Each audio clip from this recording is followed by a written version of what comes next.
and the Angels. The final tune-ups before the regular season, and we're glad that you're here with us. Joe Davis, Oral Hershiser, Alana Rizzo joins us in a moment, and as we move into these final 3 exhibition games, Oral, a couple of roster spots still to be decided, and you can kind of break it down head-to-head, 2 different spots. You got the left field spot, Jock Peterson and Andrew Tolles facing off for that, along obviously with Matt Kemp, who has a spot.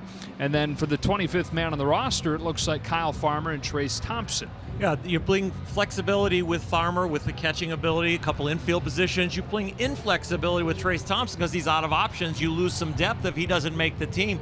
And with Jock and Andrew Tolles out there, Jock made a huge impact on this team in the postseason, a bat that they relied on. That's hard to disregard, but Andrew Tolles also maybe a strike against him because he hasn't played in the big leagues in a few years. Let's go down to the field now with Alana Rizzo, brought to you by El Pollo Loco. All right, guys, thanks very much. Dave Roberts has Yasiel Puig batting third until Justin Turner's return. Now, it's going to be a frequent occurrence, although not every single game. But Dave Roberts did say that Yasiel Puig's approach against right-handed pitchers has been a lot more consistent. And the number one thing is he's staying in the strike zone. Dave Roberts said this is an opportunity until JT comes back, but he did add that with it comes accountability. All right, Alana, for the Dodgers pitching tonight will be Kenta Maeda, who's had one heck of a spring. Very good year. Last year, 13 wins. Usually the staff saver, Kenta Maeda, goes out there and gives you whatever you need, starter or reliever now. But Kenta wants to be in the rotation and has a good spring to prove it tonight. Maybe 5 or 6 innings, maybe up to 80, 90 pitches. Hopefully finish off the hot spring with a good one. Final tune-up for Maeda before the regular season faces off with the Angels' Parker Bridwell. We've got game 1 of this 3-game set coming up on the other side of this break.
Ready to roll on a beautiful night here in Anaheim. The Dodgers and Angels playing game one of this three-game freeway series in the final tune-up before the opening series with the Giants opening day on Thursday at Dodger Stadium.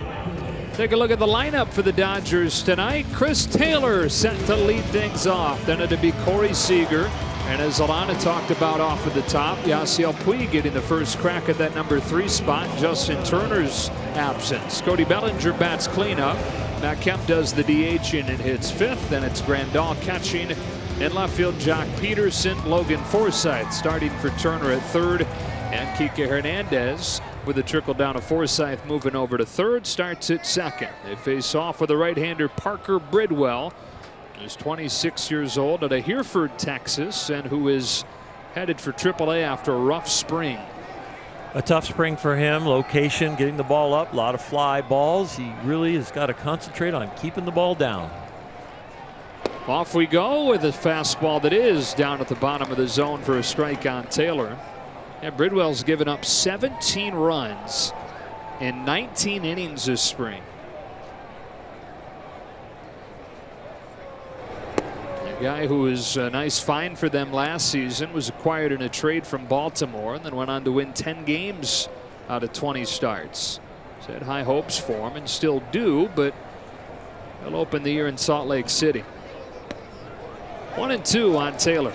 A trickle-down effect with the Angels in their everyday lineup and in their pitching staff with Shohei Ohtani.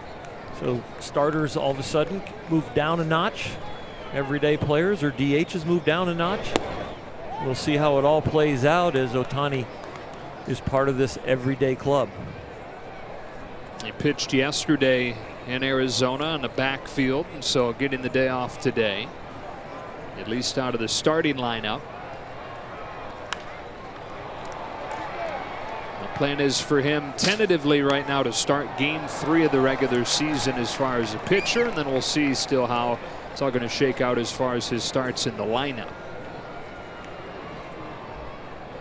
In talking to scouts and watching the results from Japan when Shohei was over there, it was when he did both, there seemed to take the edge off of each thing. He was much better when he was a rested pitcher. He was much better as a hitter, as a rested hitter, but in doing both, it was a little bit off of his top-notch performance, and that'll be interesting to see with talent that he's against going up, and then the workload, what he can do and really perform with. 7th pitch of this at-bat to start the game for Chris Taylor, and it finishes off with an opposite field base hit. Turned into the tone setter for this Dodger lineup last year, and he starts this game with a base hit. This was an outstanding at bat. Even if he wouldn't have gotten a hit, he made him work. He saw all the different pitches, got Corey Seager a shot at seeing pitches from the on-deck circle, and still gets the base hit. And here is Seager.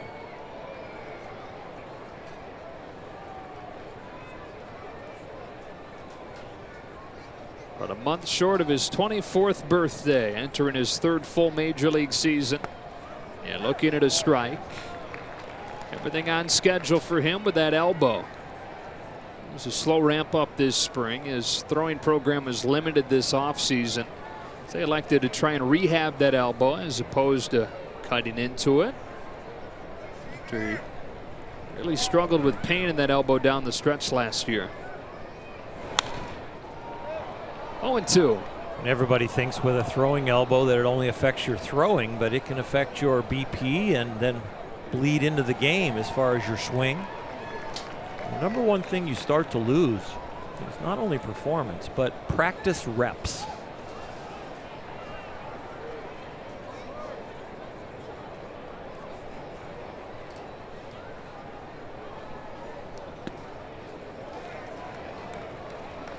Said by the end of last year, and when he said the end, really the final couple of months of the regular season, he was having pain on every throw from short.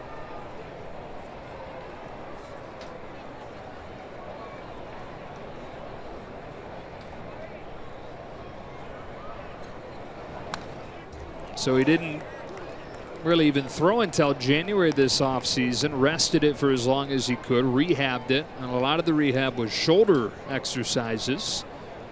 Stronger the shoulder is, the less pressure that elbow takes. And didn't throw it 100 feet until he arrived at spring training. When the elbow was sore, he had to go on a daily basis of where his arm slot was going to be from short and how much curve to play, or was he able to get on top and throw it straight. A lot of adjustments to try and make the pain less, and a lot of adjustments on his target at first to get it over there cleanly.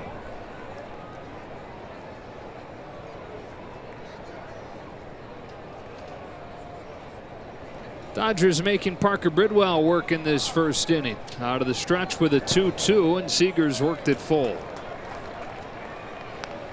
Bridwell does not really have a outstanding put-away pitch. He can be a strike thrower and attack hitters, but he needs to have his defense behind him functioning at a really high level. A lot of contact off of him.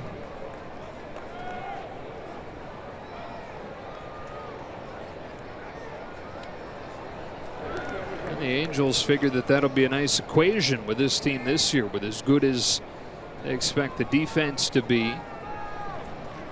Gold Glover and Simmons at short. Kinsler's won Gold Gloves at second. Cozart, a converted shortstop, playing third. Here's a payoff, and Seager rips one to deep center field. Mike Trout angles over on it and makes the catch for the first out. Positioning by Mike Trout, very respectful of Corey Seager's power. That ball was crushed to the gap there, slightly to right field side of center field, and he was almost in his tracks back there, just a few steps in front of the warning track. Both Taylor and Seager see 7 pitches from Bridwell, giving Yasiel Puig a lot to look at before his first at bat of the night. So how about Puig, who is the 8 hitter for much of last season, likely opening this year as the 3 hitter. You have to compliment the growth of Yasiel Puig and Turner Ward. Well documented last year, their relationship.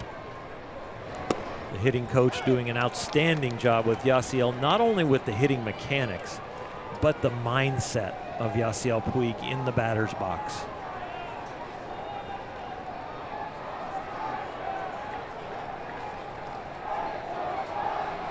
One on with 1 out.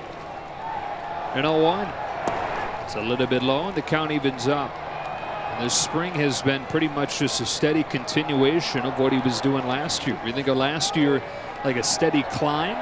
That's just continued since he arrived in Phoenix. It's a very short time ago that we would not even consider Yasiel as somebody in the 3-hole. Usually someone that would be down there in 6th and 7th, hoping to get damage out of him inconsistently, but as the power was always there, you just hope you run into one. But now with the new approach in the batter's box and the new swing mechanics, very professional hitter. On a 2-1, Puig takes it low and away, and after falling behind 0-1, he's taken 3 straight pitches low from Bridwell. Cody Bellinger due next here in a scoreless first inning.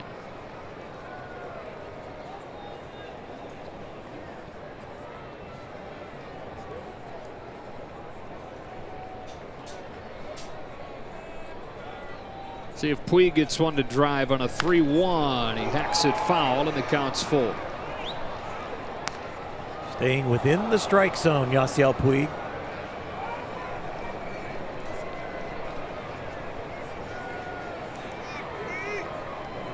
That was one of the big things with his growth, right? Not chasing that pitch down and away, not jamming himself when guys are pounding him in. Part of that is he moved off of the plate partway through last year. Made it harder for guys to pound him inside.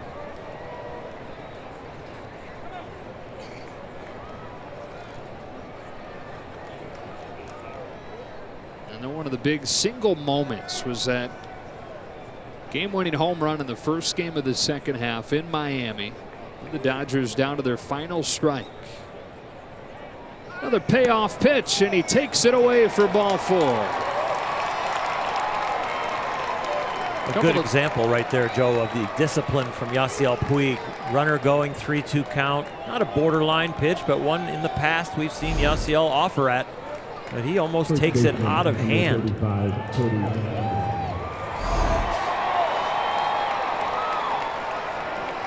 A few really nice at-bats for the Dodgers to start the night. A couple of 7-pitch at-bats for the first two men. Then Puig walks.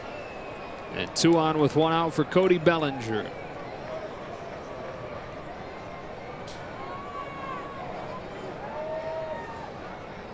Reigning Rookie of the Year takes strike 1. And if you're just watching Dodger baseball for the first time this spring, you may be saying, wow, he looks a little bit different. Put on what Dave Roberts calls man strength this offseason.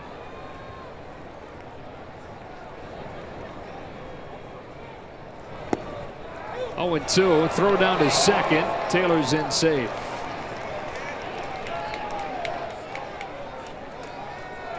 Fine-tuning the backdoor pickoff play.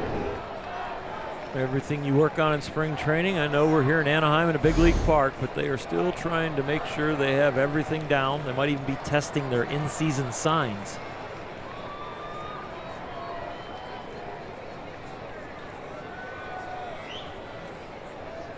Britta home with an 0-2. Bellinger hits a breaking ball to first. Diving stop Pujols, and he feeds Bridwell for the second out.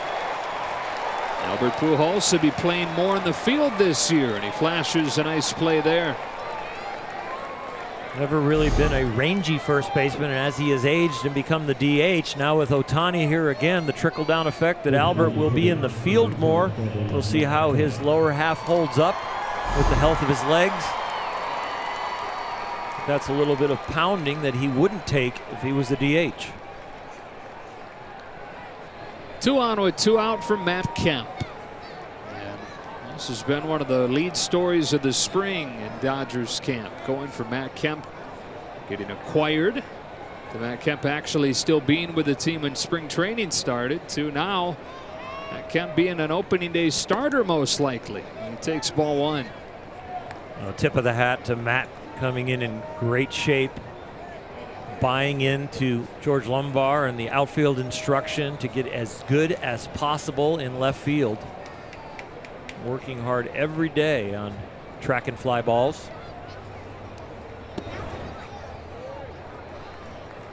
So many veterans get to a point where they say, I know a lot, when coaches come up and talk to them.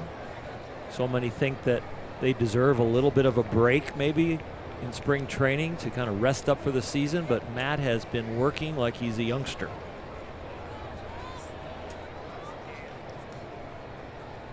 On a 2-0.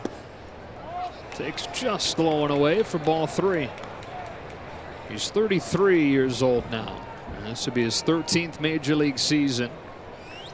First 9 of those years came in Dodger blue.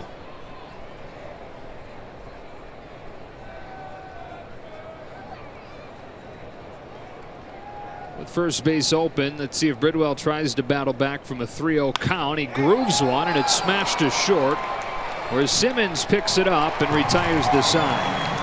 Dodgers get a couple of base runners, but no damage done against Bridwell. And Kenta Maeda to the mound when you come back.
Tonight, it starts with Ian Kinsler over from the Detroit Tigers this offseason. Mike Trout followed by Justin Upton, and in the middle, Pujols, Calhoun, and Zach Kozar. Luis Valbuena DHs, Andrelton Simmons is the shortstop, and the Gold Glove winner Martin Maldonado in his second year as the Angels catcher. 4 starts this spring for Maeda. He's given up just 3 runs over 12 innings, and here he is in his final tune-up before the regular season. Very uneventful spring for him. The health has been there. His pitches have looked really sharp. I think mainly working on not defaulting to his slider as an out pitch, using all of his pitches in every count, and really learned a lot about himself last year after being shipped out to the bullpen for a few outings. But maybe he could take that bullpen energy and maintain it through a whole game as a starter. Here he comes, Ian Kinsler with a pop fly. And foul ground. Bellinger looks like has room, reaching into the camera well for the first out on 1 pitch. In Arizona, when the stands are about 1 level high, you don't get swirling winds, but you come to the triple-decker stadiums and all of a sudden the wind does different things at different altitudes. And Cody Bellinger getting the first test of the spring here in these big league parks. Doing that very well, staying with it. And up comes Mike Trout. I'm sure the players get a little bit of a jolt, right? Getting to come while it is just another spring game, and that it doesn't matter in the standings. You're playing in a big league ballpark in front of a much bigger crowd. It's ball 1 on Trout. Especially your veterans, the veteran pitchers like a Kenta Maeda now, Clayton Kershaw, Rich Hill. Really the whole rotation for the Dodgers. I think you'll see their fastballs play up a tick to 3 mile an hour higher when they all of a sudden get the adrenaline of the big places.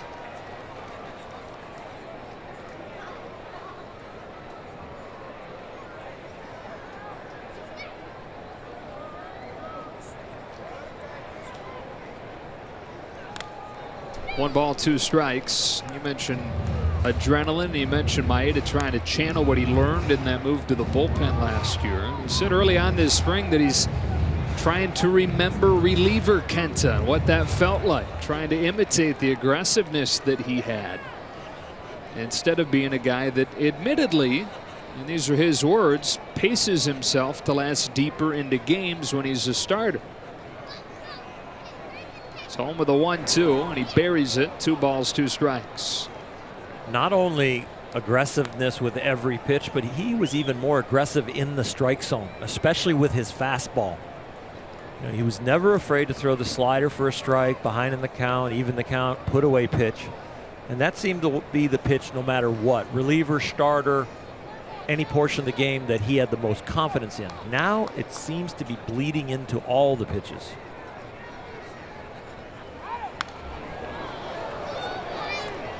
Little cut piece right there to Mike Trout.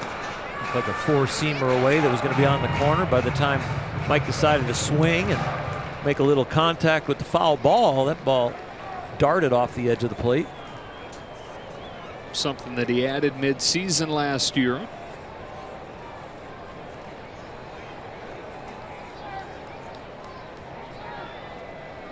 Maeda to Trout with another 2-2. He climbed the ladder with a fastball, and Trout dumped it back.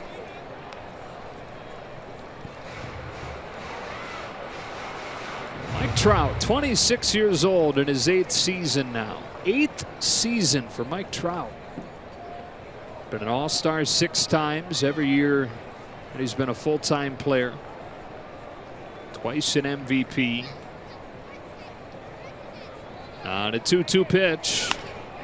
Jammed him, and it's second Hernandez. It's one thing to have a scouting report. It's another thing to see the sign and then execute the pitch. And that's what Kenta did the last few there to Mike Trout.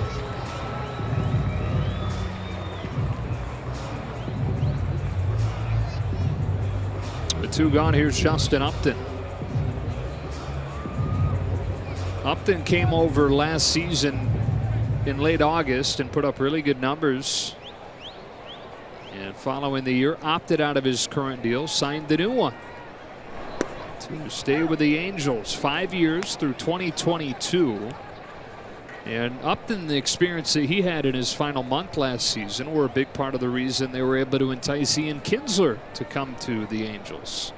Waive his no trade clause to come to Anaheim.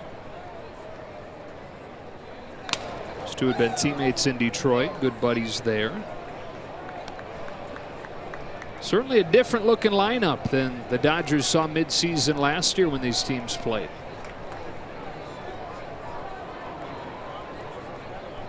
They should score a lot of runs. It'll come down, I think, again to Angel pitching.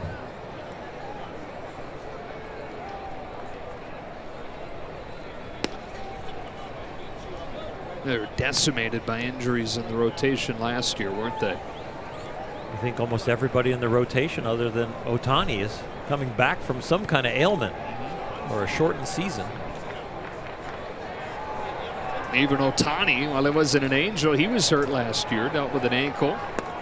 1-2-3 first inning for Kenta Maeda, sitting down Upton with a nice looking breaking pitch. To the second we go, no score.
For the Dodgers. He's been one of the hottest Dodger hitters over the last couple of weeks of spring training. Coming off a season where down the stretch really lost his job to Austin Barnes going into the postseason. Hitting .274 at the end of July, but in August and September hit below 200. And then only started in 2 postseason games. Stays alive here, but with a nice spring. And with what he's done across his 6 major league seasons, it sounds like it will at least be a timeshare, perhaps even with Grandal seeing more time than Barnes early on.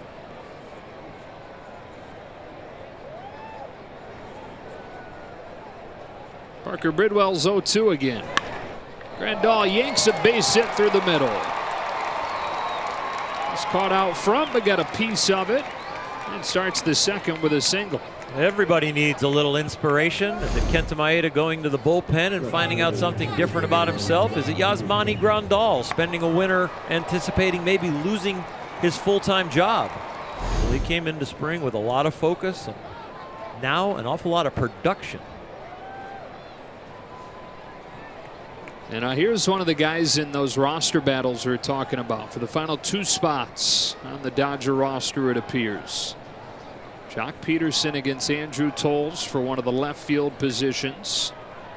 And then Kyle Farmer against Trace Thompson, really for whatever direction you decide to go with the 25th spot. Well, Jock being a center fielder, shifting over to left field, I think you give him the defensive edge. Andrew Toll's also not a lot of experience in the last couple of years because of his injury.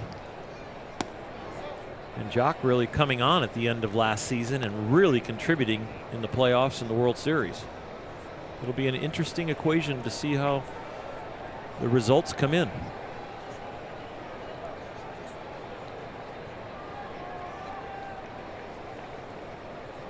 The 1-1 outside for ball 2. And Peterson's spring numbers not good. He's been outplayed by Andrew Tolles when you're looking at that battle. Alex Verdugo will start the season in AAA, and we're going to see him at some point. But you got to put some stock in what Jock Peterson did on the biggest stage in the World Series last year. You talked about it, but hit 3 World Series home runs. Had an extra base hit in 5 consecutive World Series games. And beyond those poor spring numbers, they like some of the process that they've seen lately. Takes outside. He's got a walk, and the first 2 have reached here in the second. Dave Roberts, on a consistent basis, I mean a daily basis, concentrates on guys' preparation and the way they prepare themselves physically and mentally. And then he hopes for that all to leak into the field, and really enjoys watching Jock and the way he's gone about his work and not really wavered on the work ethic, even though the results have not come in this spring very well. 2 on, nobody out. Logan Forsythe.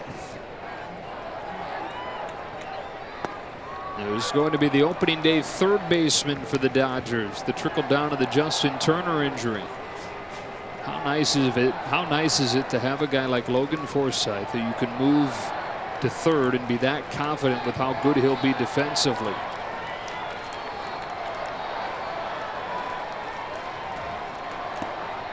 Ball and a strike. Logan is versatile, and it does not affect him in any way. A very low-key individual with a very high tolerance for new things.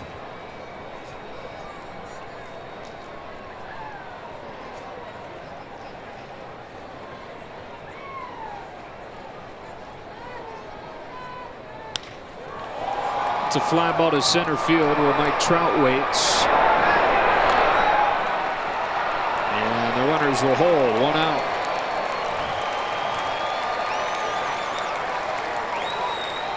Angels took infield today, and you don't get to see that usually at a big league park, but this being part of spring training, went through some extensive workouts in fielding, and Trout was out there taking infield, and I watched all 7 of his throws from out there in center field, and not one was offline. And that one there in game was right there also. With 2 outs, it's Hernandez.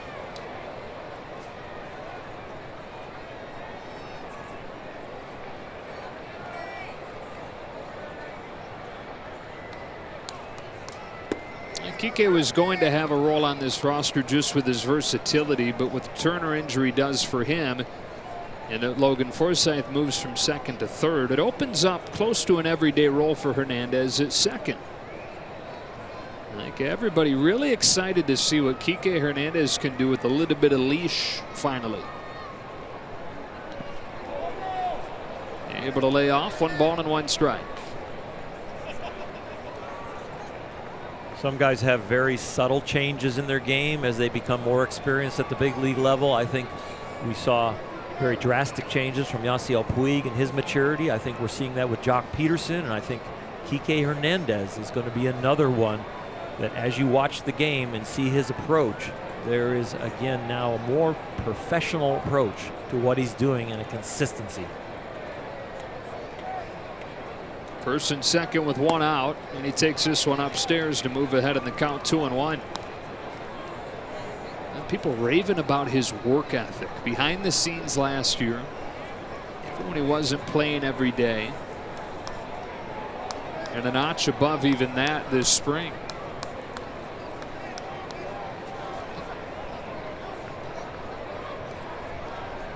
I've heard a couple people say there might not be a harder working player in the entire roster right now.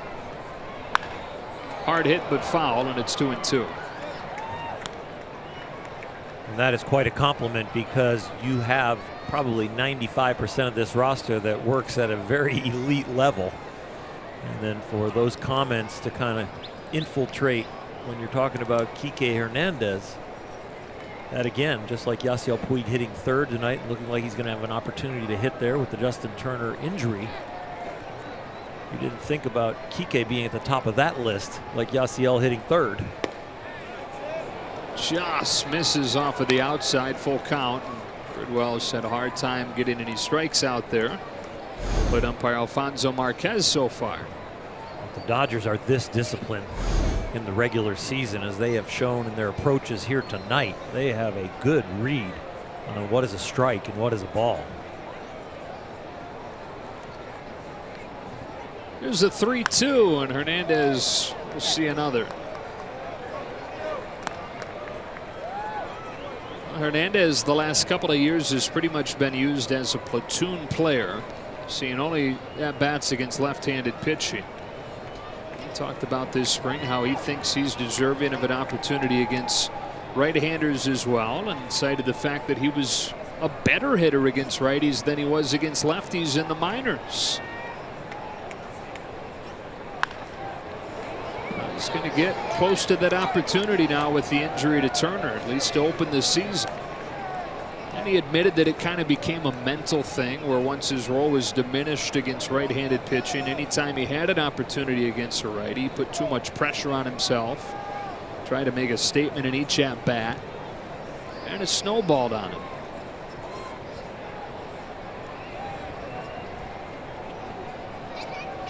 Another deep AB for a Dodger.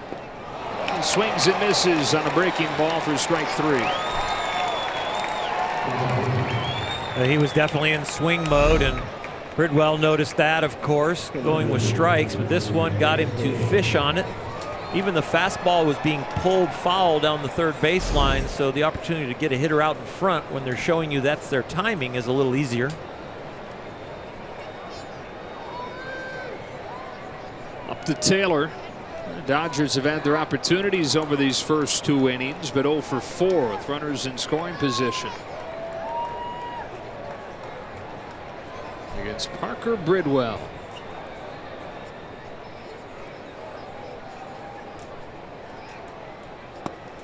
And there was strike 1. Chris Taylor would like to have that one back. That was just a lazy slider right down the middle.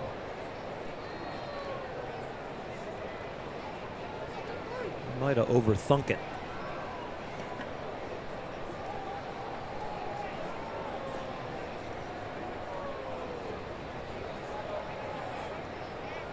Goes after this one. It was sharper, and it's 0-2.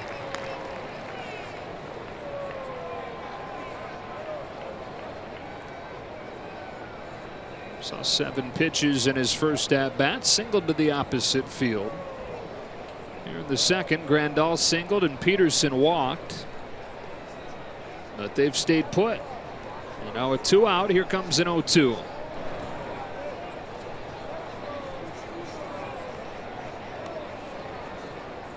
Bridwell gave up the base hit to Taylor at the end of his at-bat on a fastball away that Chris did a nice job elevating to right field when it was low and away on the outside corner. Has not shown him anything on the inner half of the plate.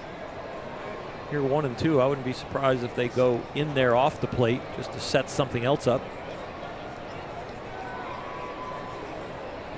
2 Maldonado sets. Low and away again. And a fastball is poked foul.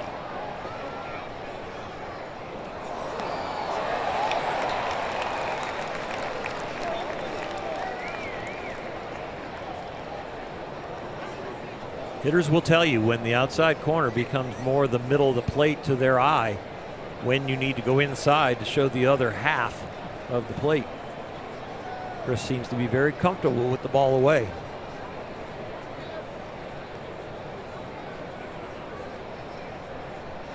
Stayed out there, and a chopper to third that Kozar throws to second in time to get Peterson, and the inning is over. Well, if this is the regular season, we may be on the horn. Dave Roberts stepping out of the dugout. They do have this process in place if they want to use it. What do you think, Oral? I thought he was safe with the live eye, and with the replay, it's pretty obvious. And that this is in a big league ballpark, they do have access to New York and the replay process, and Dave Roberts going to put it to use. The guys in New York need spring training also, so there's a few games here as they ramp up for the regular season to get headquarters, replay headquarters, warmed up. This should not take long. This is a soft open for the folks in New York. Exactly. The fastest time all year should be right now. So this should load the bases for Corey Seager. Flips on the bag, ball's in the air. We get those ones where the ball has kind of entered the glove area and you can't tell if it's touching the glove yet. That's when that one gets a little tougher. Boy, Peterson made it down there in a hurry. Showing it on the giant new video boards they have here at Angel Stadium.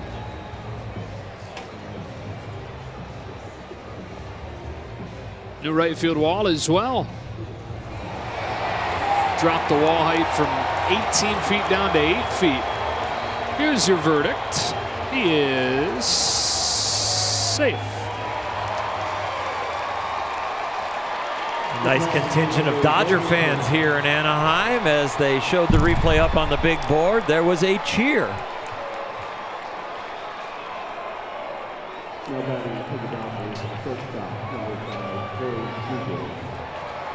And so Bridwell's got to keep working, and work he has over these first 2 innings. 52 pitches. He's got to deal with Corey Seager with the bases loaded. Randall started the inning with a single. Peterson walked. And now Taylor's aboard to keep the inning alive on what is ruled a fielder's choice. Bridwell's first one is outside, ball 1.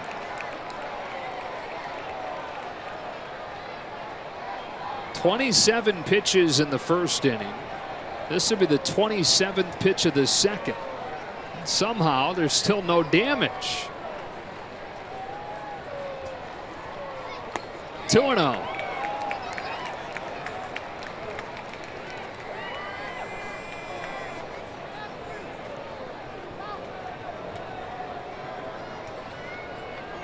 A visit.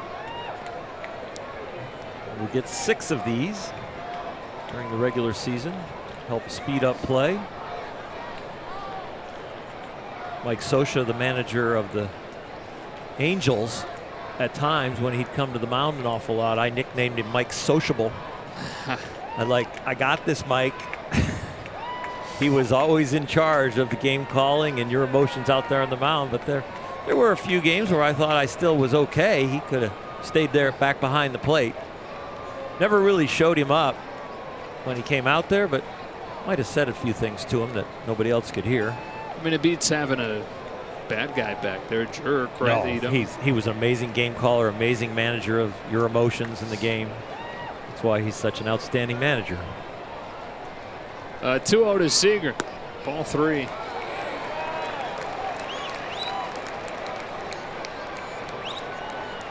It's Felix Pena you saw warming in the Angels pen.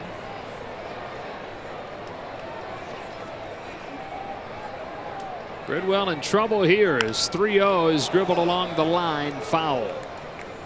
Just got bailed out of it. 3-1 now. Both Kike Hernandez and Corey Seager, when they've gotten in these 3-ball counts, have been very aggressive with swinging the bat early. Both been fouling the ball off to the pull side.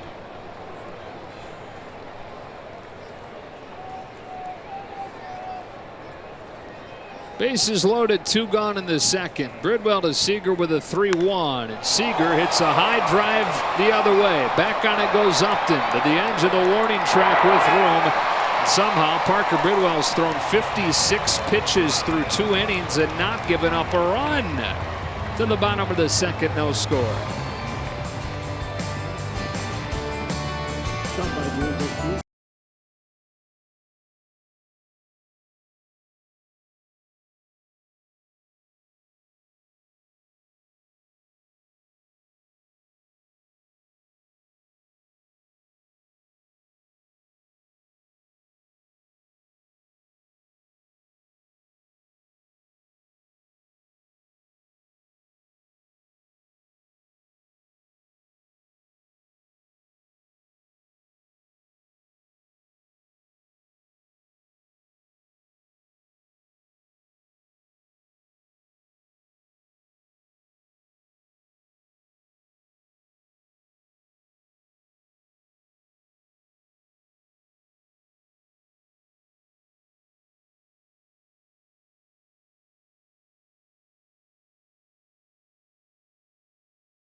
has a nice looking breaking ball, but as we look back on our Carl's cam, it's actually a changeup.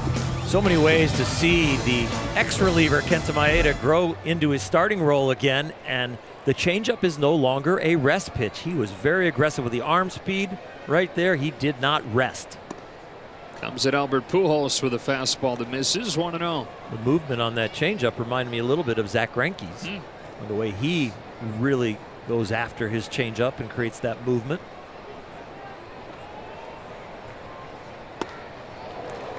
One ball, one strike.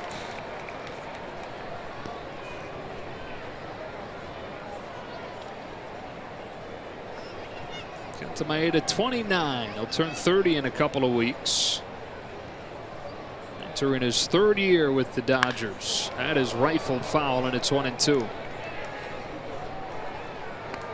Maeda's won 29 games his first 2 seasons. That is 1 win behind Steven Strasburg, Zach Greinke, Clayton Kershaw during that span. Impressive company.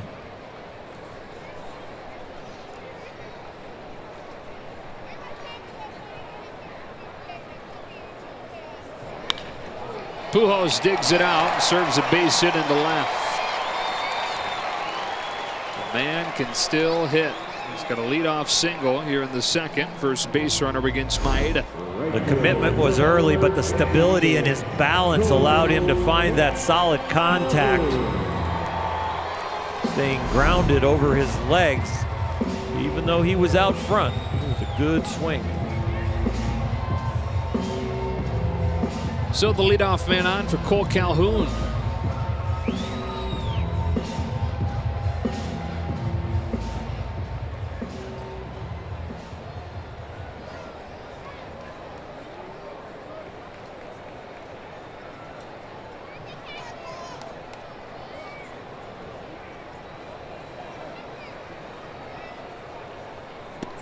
Calhoun, a guy who over the course of his Angels career has been so consistent typically. Last year was kind of an outlier for him. He was very streaky. When you put it all together, it was his worst offensive season. Hit only .244, had the lowest slugging of his career.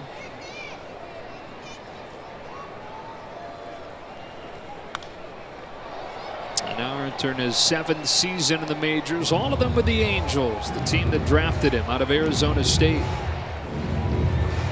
Always been impressed by the way he goes about his day. The intensity, pitch to pitch, game to game. Kind of guy you really want on your team.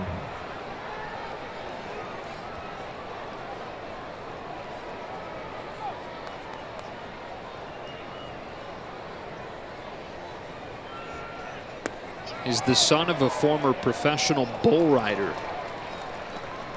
for a short time. His dad was a really good baseball player as well, and had an offer to play at Arizona State where Cole wound up playing, but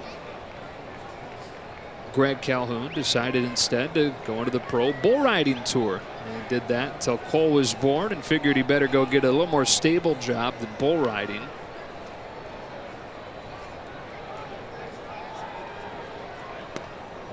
Three balls, one strike.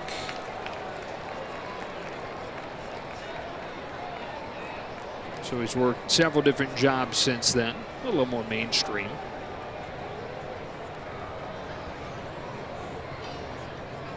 Cole from Buckeye, Arizona. As Pujols at first, nobody out in a scoreless second inning. Maeda lets the 3-1 fly, and Calhoun looks at a strike, 3-2.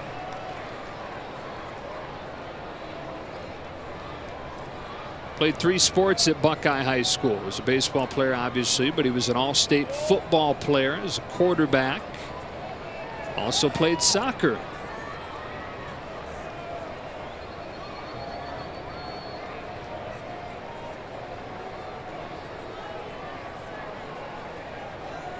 Pujols runs on a 3-2 that's cut on and missed, and Pujols hung up between first and second.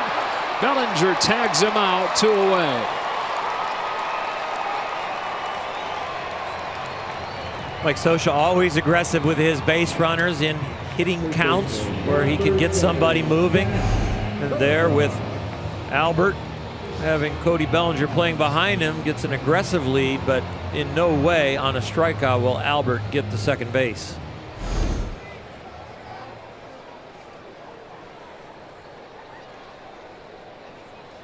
So Maeda with a chance to face the minimum over the first 2 innings as Zach Kozart climbs in. Entering his first season with the Angels, over from the Cincinnati Reds, where he had that huge year last year. There's the all-star starter at short over Corey Seager. Turns on one, sends a high drive to the left field corner. Peterson won't get there. It's a home run, and the Angels lead it 1-0.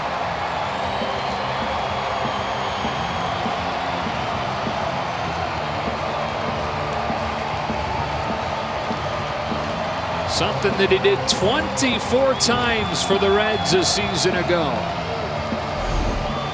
Hanging breaking ball that he picks on, and boy, this just barely gets in the stands. This is one of the most dangerous plays for a left fielder. Memories of Andrew Tolles hurting his leg going into the corner.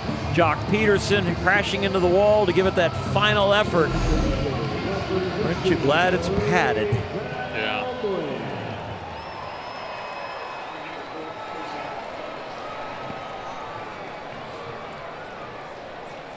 So the Angels get the game's first run. With 2 out, here's Luis Valbuena. Yeah, the shot at Andrew Tolles in the dugout there. Of course, Andrew Tolles blew his knee out on a similar play, racing over to the corner, trying to save a no-hitter early on last season for Julio Urias.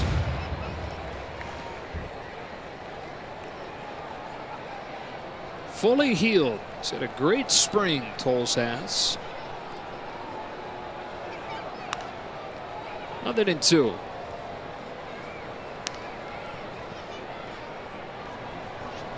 And, Dodgers trying to weigh everything as far as the health, which seems to be 100% for him. The spring, which was very productive. But at the same time, the need to still get everyday opportunities, which may not be there at the big league level right now with what Matt Kemp has done.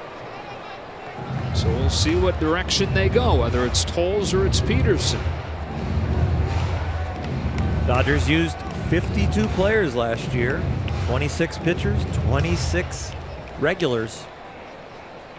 I'm sure there will be an opportunity for Andrew at some time if he loses out in the battle with Jock Peterson and Trace Thompson and Kyle Farmer.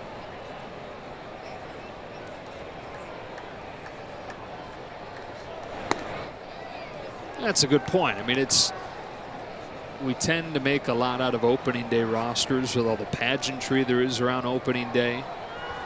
But that's all it is one roster on one day, a roster that's always evolving. As Maeda pulls the string again, it's his second strikeout and a changeup, but it comes after a Zach Kozart home run. And we move along to the 3rd.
At Bat, the app will keep you connected every day with live radio calls, video highlights, stats, breaking news, and more. Download MLB at Bat now. It's your #1 app for Dodger baseball. Yasiel Puig starts the third inning, takes ball one from Parker Bridwell, a 26-year-old from a tiny town in West Texas called Hereford. Puig chops one to short. Simmons sizes it up. 1 out. Hereford, Texas is the beef capital of the world. That's a place you and I would like. Yeah, I would love to go there. But how many towns in Texas claim that they're that? Don't you figure there's probably a few that... It's not something you can patent. No. How about Kobe in Japan? Yeah. That's... I had Kobe in Kobe. Wow. When I went over to help scout Shohei Ohtani. Strike one on Bellinger. And it was delicious. For dessert, we ordered more Kobe. We did. Some chocolate on it? No, just we'll take another round of the steak.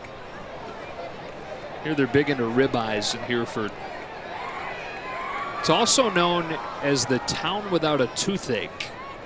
Hereford, Texas. They have extraordinarily high levels of fluoride in their city water.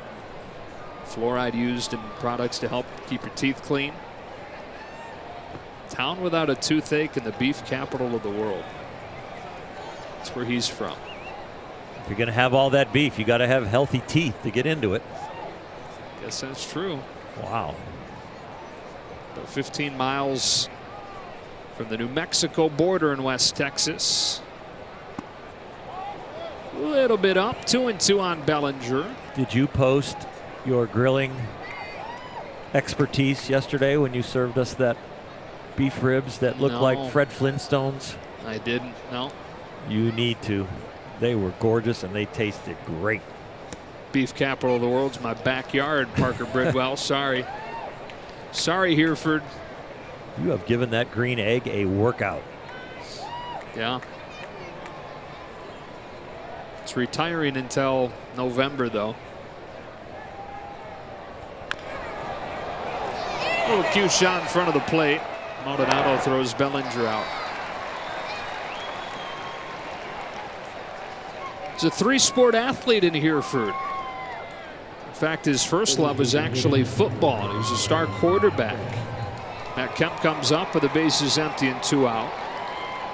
And had the Orioles not thrown a ton of money at him to sign as a 9th-round draft pick, he was going to go to Texas Tech not just to pitch but to play quarterback as well.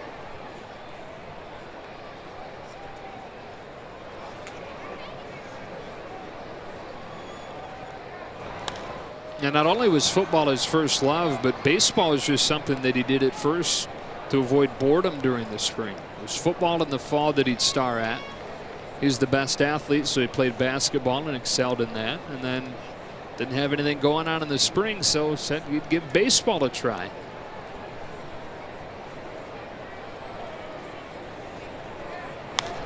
Kemp climbs the ladder and skies it.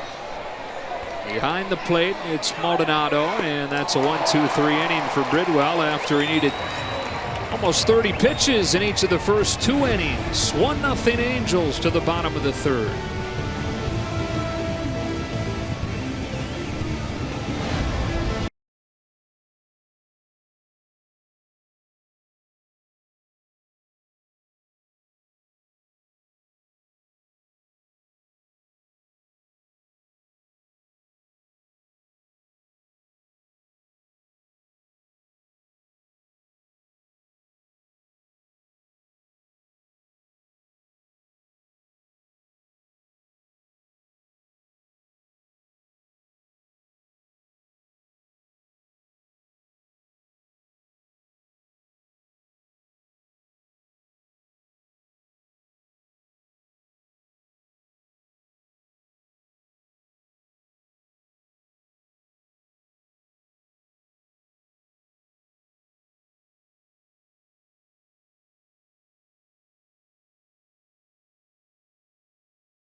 nothing, but as we welcome you inside, outside of that home run, Kenta Maeda's looked good. He has. You know, the intensity's there, the location's been outstanding, other than the one little hanging slider.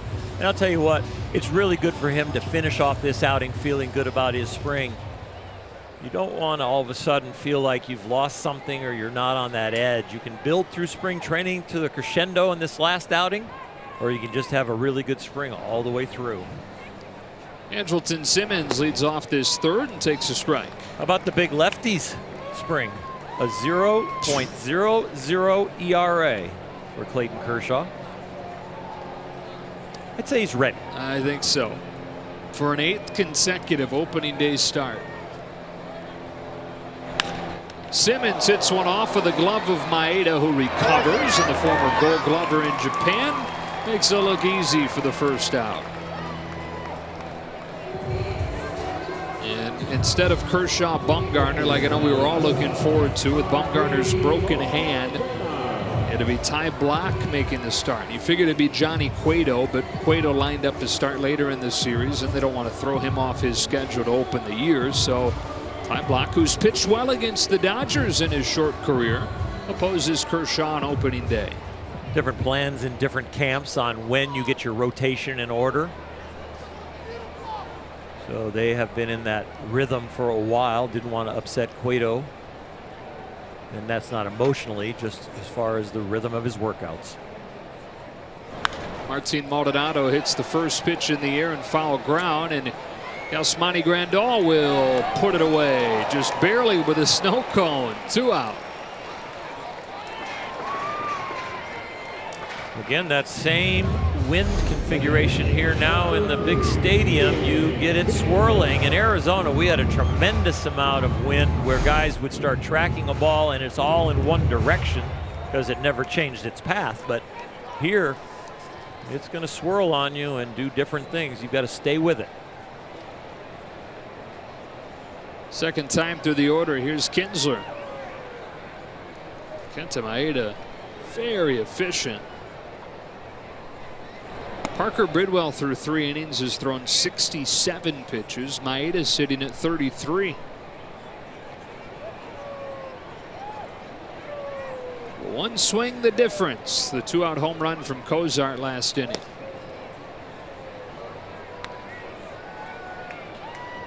A little different for Kenta to be in a 2-0 count. He has been attacking all night here in these early innings. Hoping to go 5 or 6. The way it's going right now, it's looking more like 6, somewhere around 80 to 90 pitches. Kinsler hits a towering drive down the line, hooking foul. And he knew it off of the bat. 2-1.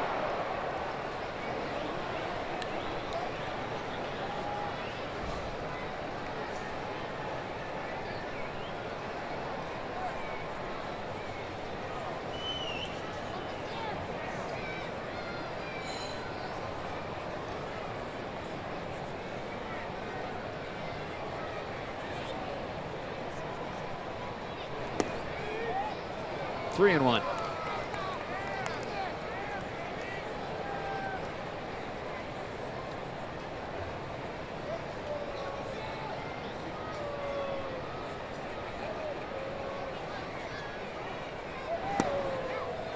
Bottom of the zone for a strike, and the count goes full.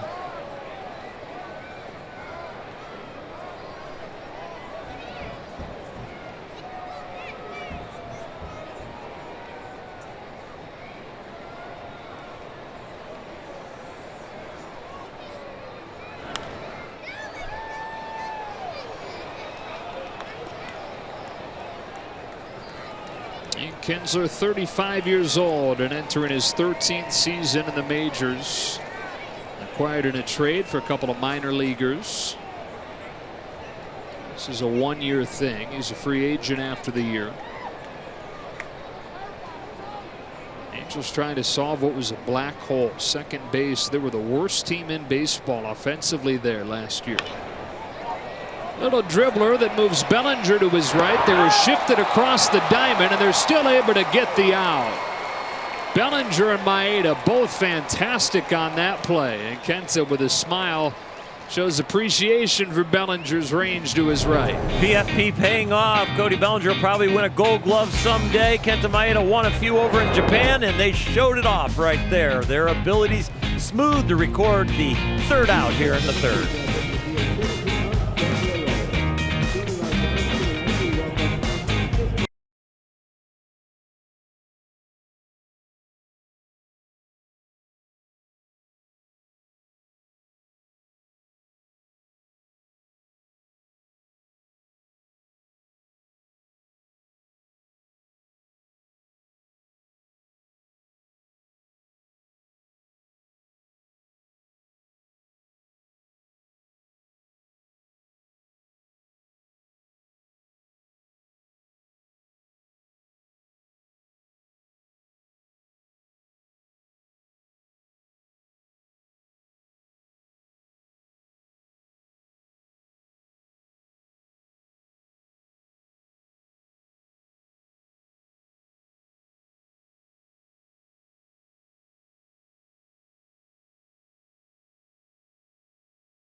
And by BMW. See a Southern California BMW Center today for exceptional offers, or visit SoCalBMW.com. I recognize that guy, and I think I know who he's talking to as well. Or Hershiser and Mike Scioscia. Caught you 211 times, Oral. He was an awfully good catcher and a great teammate, and he's an outstanding manager now, and will cherish my time with him. 19th season as the manager of the Angels coming up here in 2018. Spotty Grandal fouls off the first pitch of the night from Felix Pena. Is in his first year with the Angels, over from the Cubs. An arm that they are hoping to get some production out of this year. Change up right there that tailed back over the plate. Showed outstanding movement even though it was elevated.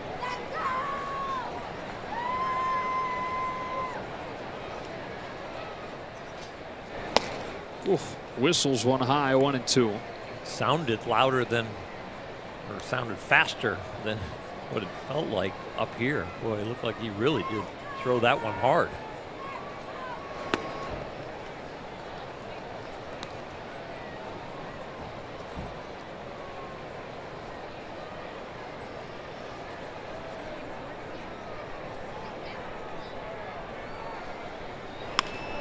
Grandal rolls one over the mound, and behind the bag it's Simmons.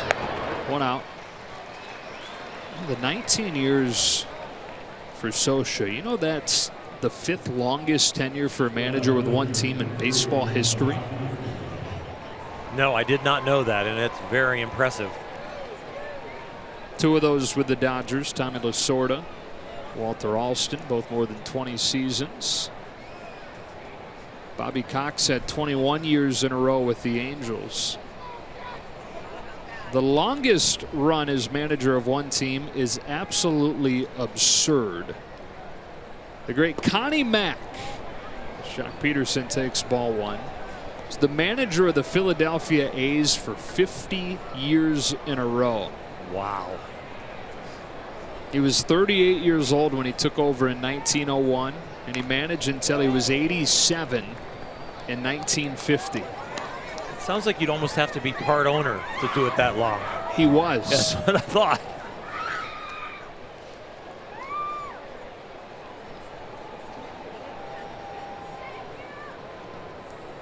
Won 9 American League pennants in those 50 seasons, but he also had 17 last place finishes. So longevity was the calling card for him.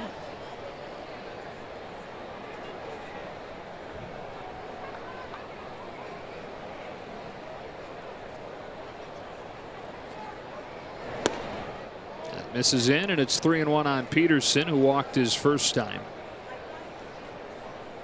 Mac's given name was born Cornelius McGillicuddy. Went by Connie. 3-2, and then, like many Irish immigrant families with the Mick names, his family went by the shortened version, Mac. Connie Mac.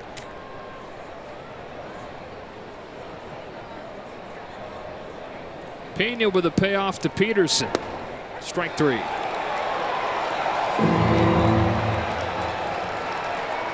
Two out. Jock drew a walk in his first at bat on a borderline pitch that was away, a good eye. That one had a tendency to creep back on that inside corner. A lot of times when the catcher reaches all the way across his body to catch it, they don't get that call. That definitely deceives the hitter on where was that pitch, because they look back and see the arm extended to the catcher and go, that had to be inside. Ball one on Forsythe. Were you, as a pitcher, you just understood that was part of it? If he was reaching, you probably weren't going to get it, or did it still drive you nuts? It drove you nuts, because it's a little different nowadays, because they don't really care where the catcher's glove is when the umpires are evaluated by the lasers. So they are hunting strikes if they really believe that they are. They're not worried as much about presentation. The catchers are more worried about presentation now than the umpires. Catcher's trying to present strikes, and framing is a huge component now of being a great defensive catcher. Hard to frame one that's completely across the other side of the plate.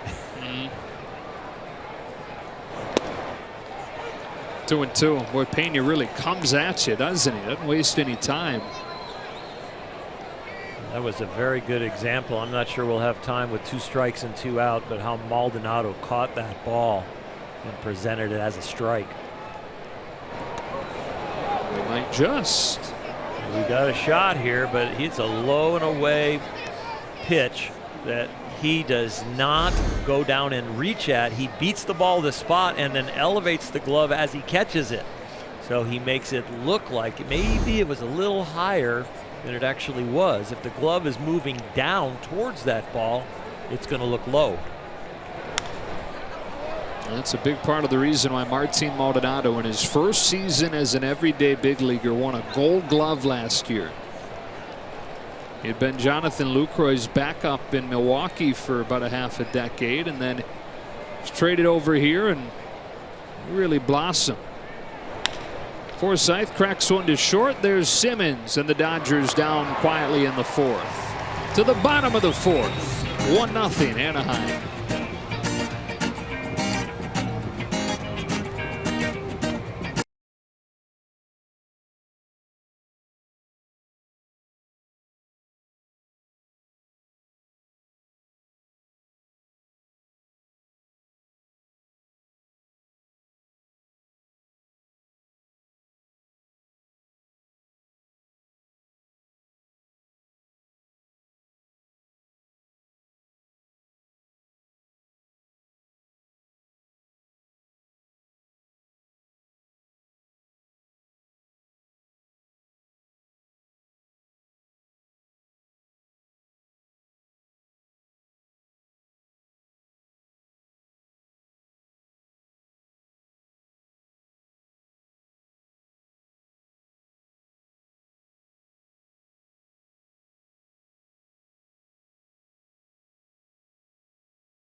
Chris Woodward is mic'd up for practice as an injury forces the Dodgers to shake up their defensive lineup. Plus, Jock Peterson takes part in an Albert Pujols Ultimate Drive charity event.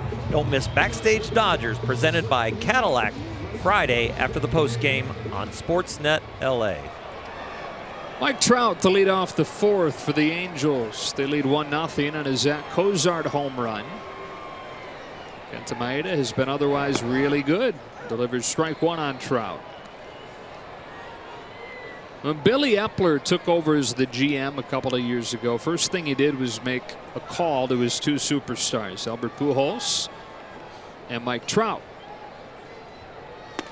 That's on the inside corner, strike two. The call with Pujols lasted 40 minutes. Probably like you'd assume the call would go when you're making point to have these conversations. They talked everything about baseball. They talked about their families, talked about some mutual friends that the two of them had. And then he called Trout. And part of the issue was Trout was on a hunting trip. This is the off season, and he was catching Mike a little bit off guard. But part of this is just who Mike is. They didn't even last 5 minutes on the phone. Mike was very short. He was polite, but short and to the point, matter of fact. And that's just kind of who Mike Trout is. Digs out a breaking ball, sends a high drive to left center and gone. That's who Mike Trout is as well. 2-0 Angels.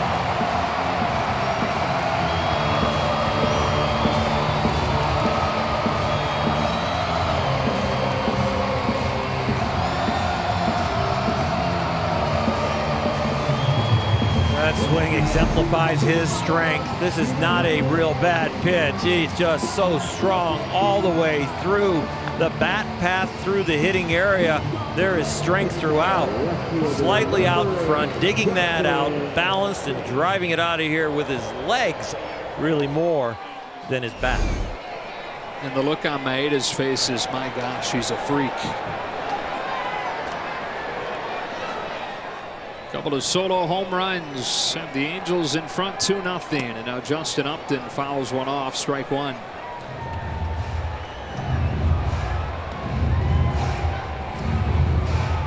Now there was a time when Mike Trout's high school career when scouts thought that he was too strong, too bulky, not functional enough to be a high-level outfielder. Thought it was all strength, not enough polish. Bit of a equipment malfunction here for Alfonso Marquez. For the throat protector, looks like it came off of his mask. You definitely want that in position before you see another pitch.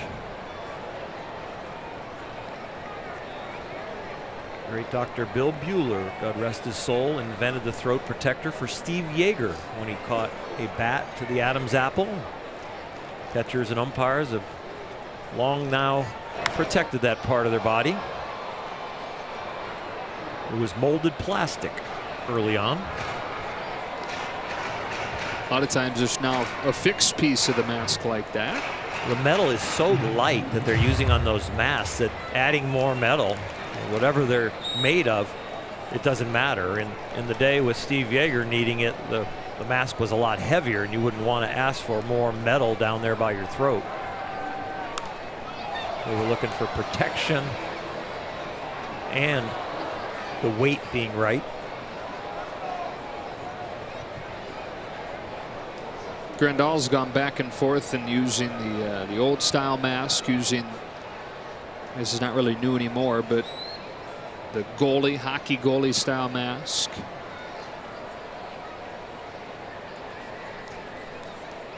Here's another 0-2, and Upton takes ball one.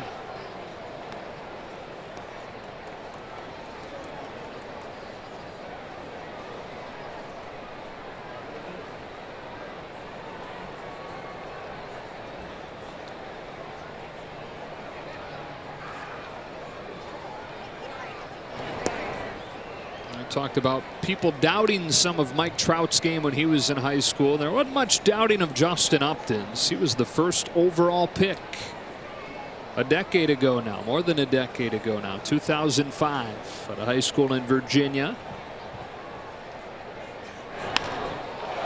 Drives this ball to center. Chris Taylor plays it in a bounce.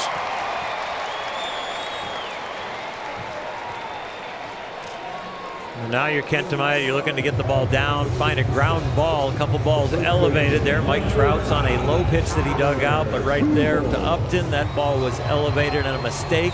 Nice piece of hitting by Upton to just place that into center field. That brings up Pujols, who singled his first time. Finally, a healthy offseason for Albert. That's a good thing for baseball.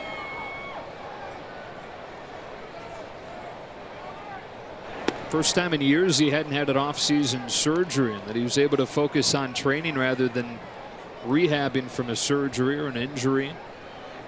Showed up to spring training about 15 pounds lighter, did a lot of flexibility, mobility work in anticipation of what we're talking about, and that is having to play the field more, with Ohtani now taking a lot of the at-bats from his DH time. That health over the winter will be tested if he's going to be out there on nearly a daily basis at first base. And I'm sure Mike Scioscia will take inventory with him on a daily basis before posting the lineup on how Albert feels.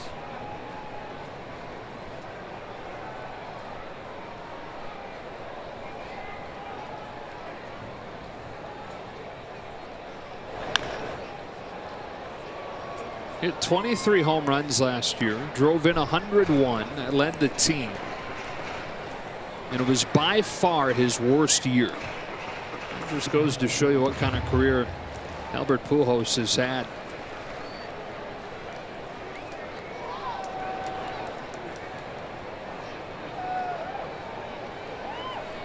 First time in his 17 years, though, that he was a below average hitter. When you're looking at OPS. Cuts and misses for strike three. Maeda has his fourth.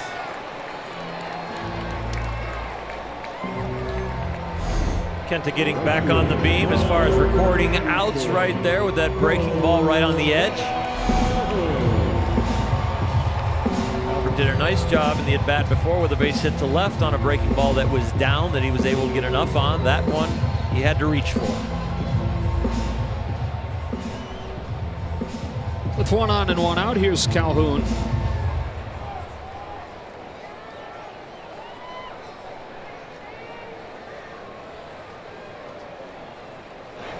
Strike one.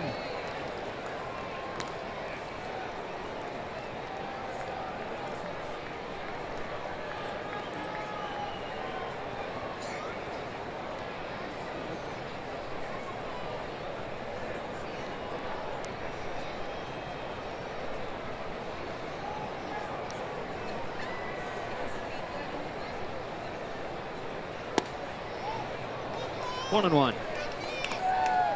Good shot right there with that fastball in just off the corner, but very nice sequence to show that side of the plate firmly when you might want to end up getting him out with a breaking ball down and in.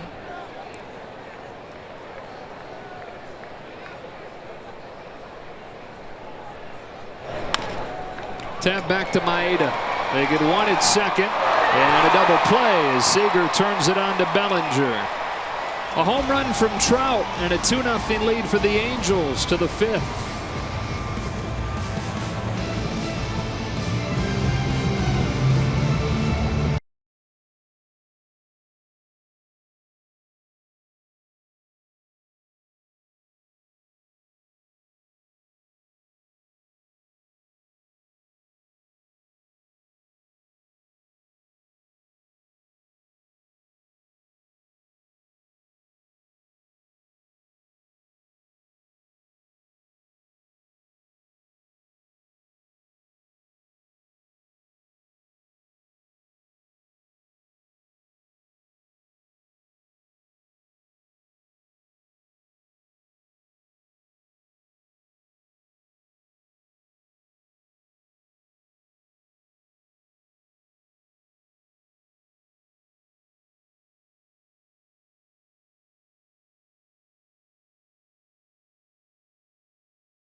Dodgers on a couple of solo home runs, Cozart and Trout. On to the fifth we go, and into the Angels bullpen one step farther they go with Jim Johnson, who for a short time was a Dodger. A short time in his career, he'd rather forget, and an ERA above 10 after the Dodgers got him at the deadline in 2015, and he spent the last couple of years in Atlanta. Always a guy who could spin the baseball very well, and when consistent is very effective, but he wants to spin it more towards the middle of the plate and work towards the corners than falling behind in the count with good movement that's a ball right out of his hand. Hernandez struck out his first time. He leads off this fifth and looks at strike one.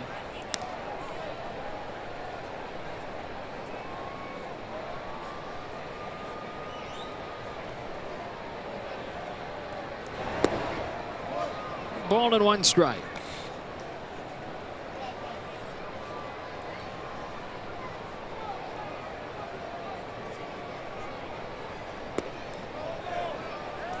Able to lay off the breaking ball and move ahead in the count. Kike's continued to do work to raise money for those affected by the hurricane in Puerto Rico, his homeland. Something that he started doing right away. Some t-shirt sales and doing all he can to spread the word and raise a ton of money for the folks back home. As a leadoff walk here in the fifth. And his fiancee Mariana, they raised more than $100,000 for hurricane relief. He'd actually been back in Puerto Rico right before the hurricane hit. He had to go for his grandfather's funeral and was just barely able to get on a flight to make it back to join the Dodgers. I think they were in Philadelphia at that time. Just barely was able to get on a flight to get out. Leadoff man aboard, back to the top of the order, and Chris Taylor.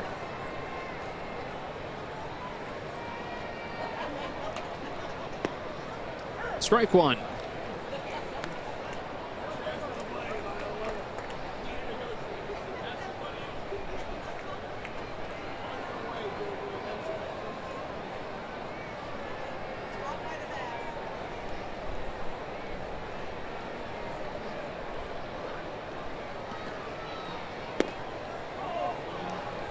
Boy, Alfonso Marquez has not budged on that outside corner tonight, has he? It was very narrow. Pitchers have been gazing in after the ball call.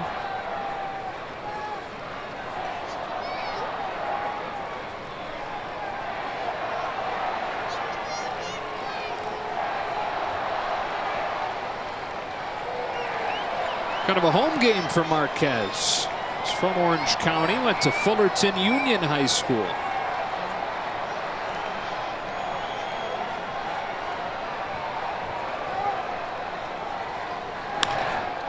Ground ball, base hit to left. And the Dodgers again in business, trying to take advantage for the first time. We've had a lot of traffic over the first 4 innings of this game, but have gone 0 for 5 with runners in scoring position. Somehow trailed this game 2-0 thanks to a couple of solo homers. As we read off some stats, first we want to say best wishes to Brian Hagan, who for a long time has been the Dodgers stat man. Brian has relocated to New York City. Will still continue to help us out long distance with some of the great notes that he provides us each day. But best wishes to him, and welcome to our new statistician in the booth, Rick Krajewski. Here's Corey Seager taking ball one. And welcome back to our booth boss.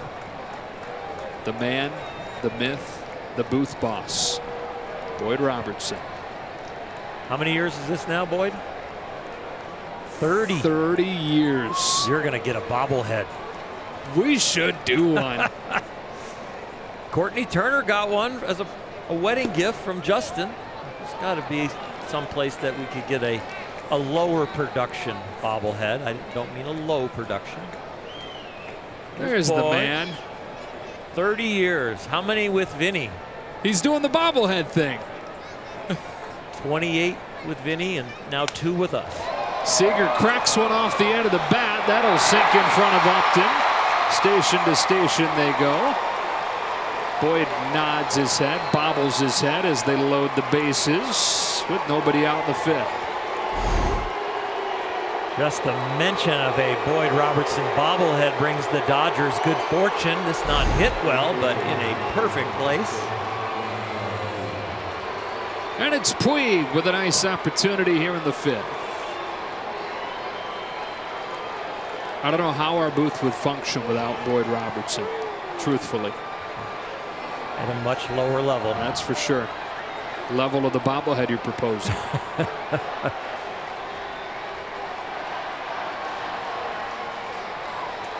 Johnson has always gotten the better of Puig in their meetings in the regular season. Here with the bases loaded in the fifth, Puig hits a bouncing ball that Cozart spears and throws to first for the lone out. Dodgers get their first run of the night as Hernandez comes home.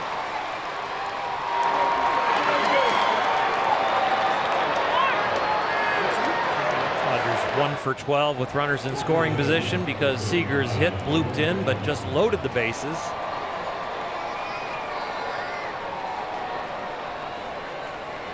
So it's Bellinger with the runners at second and third and one out.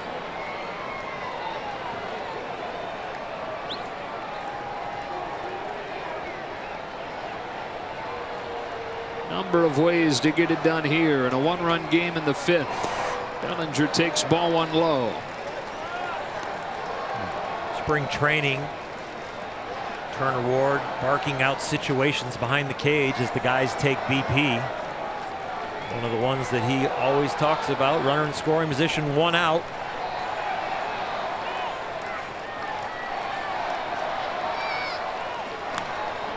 Took a big rip, 1-1.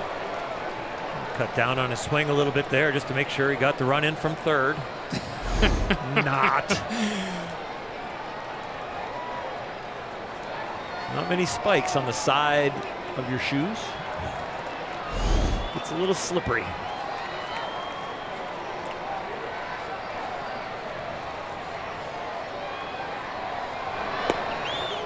Good take, 2-1. Really good take. Right-handed curveballs have a tendency to come into left-handed hitters. This one backs up and misses the outside corner. It had good sharp break, but the angle was not the typical one. 2-2. Finished just shy of 100 driven in a season ago as unanimous Rookie of the Year. 39 home runs. Number 2 in the National League. Broke Mike Piazza's Dodger rookie record. Broke the National League rookie record. And a dribbler along first. It's a fair ball and it ties the game. And Maldonado, if given another opportunity, might have let that one try to roll foul. Or perhaps he saw spin that led him to believe it was never going to. It's a 2-2 game as Taylor steps on home. Yasiel Puig with a soft ground ball to get an RBI, and now Cody Bellinger, so far in front of that, put some spin on that ball as it weaved its way down the first base line. Fair and a ribeye steak. Perhaps from Hereford, Texas. If you're just joining us, it's the beef capital of the world. Matt Kemp takes a strike with a runner at third and 2 out.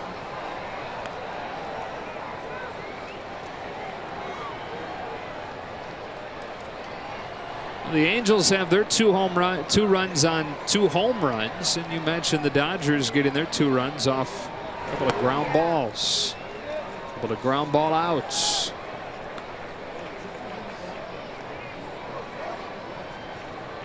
Jim Johnson did not have good luck in a Dodger uniform and not having good luck pitching against the blue.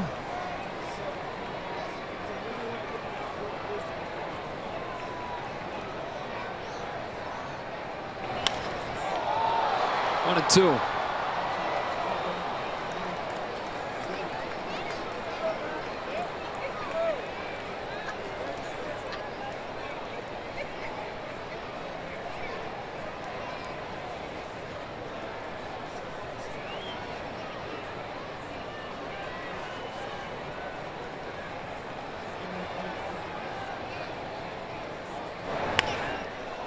Softly hit to Simmons at short, and a wide throw pulls Pujols up the line, but he tags Kemp going by. The Dodgers have tied it with a pair here in the 5th, halfway home in Anaheim.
To have back the hanging slider to Cozart. Mike Trout with a great piece of hitting on what might be considered a bad pitch, but then to Upton for this base hit.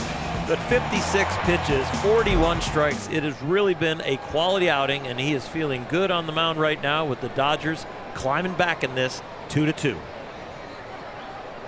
And it is Cozart, the first man to take him deep, leading off this 5th. Strike one.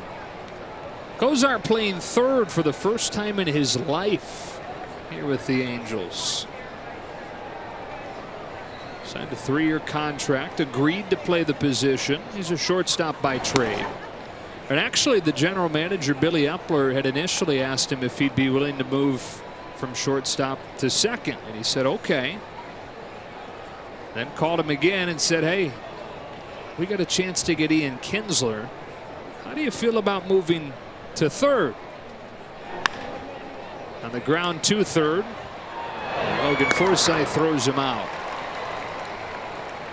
Guarantee your tickets to Dodger opening day with a 2018 mini plan. Enjoy this season filled with rivalry matchups plus great promotional games featuring fan favorites like bobbleheads, kids giveaways, and Friday night fireworks. Visit Dodgers.com/mini-plans. Brings up Luis Valbuena with one out in the 5th and a tie game.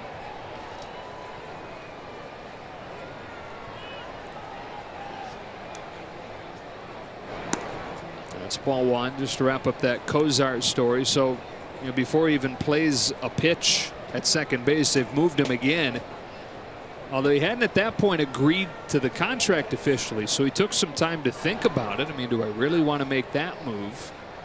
Because he was a free agent, could have signed anywhere. Was in fact about to fly to California for his physical when Billy Epler called him. And his wife was getting ready to drop him off at the airport in Cincinnati. They pulled aside and told his wife what he had said, and aside, and asked her, what do you think? And she said, quit being a baby. Do you want to play for a team where you got a chance to win? Or do you want to re-sign here in Cincinnati where they've been rebuilding for years and are going to continue to? Do you want to play for a team that's at least trying to win? And he said, you know what, you're right. He called Epler back and said, I'm sick of losing. Let's do it. And all signs are so far that he's got a chance to be a really good third baseman. 2-2 for Maeda is outside and the count is full.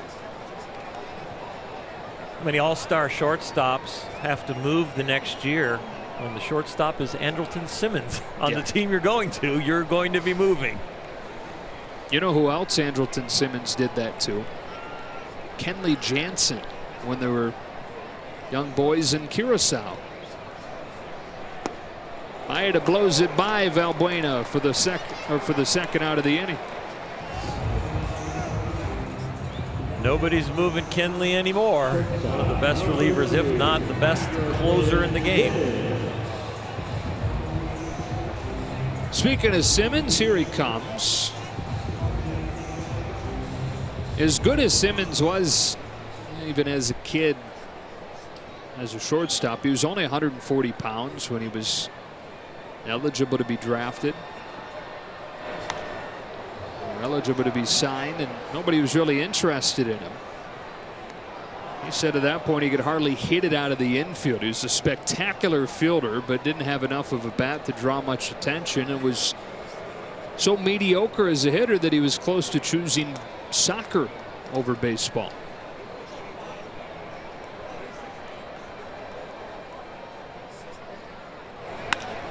Hard hit, diving Hernandez, and from his knees throws him out, giving Simmons some of his own medicine to finish the fifth. Kike has had an outstanding spring. People talk about the bat, but he has played flawlessly anywhere.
By Carls Jr.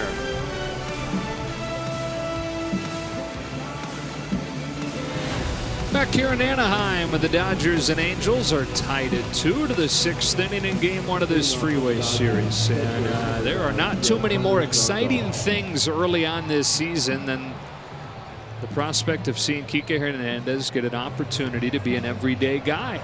Of course, Chase Utley is going to get his time at second base, but the majority of the starts there early on are going to go to Hernandez. Yasmani Grandal to lead off this 6th against Noe Ramirez. And the right-hander's first one is a strike.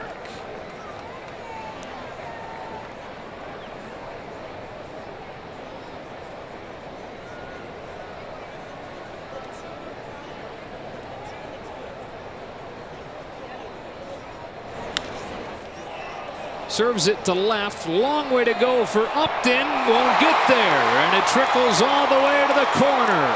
Grandal hustling hard and throwing on the brakes with a leadoff double.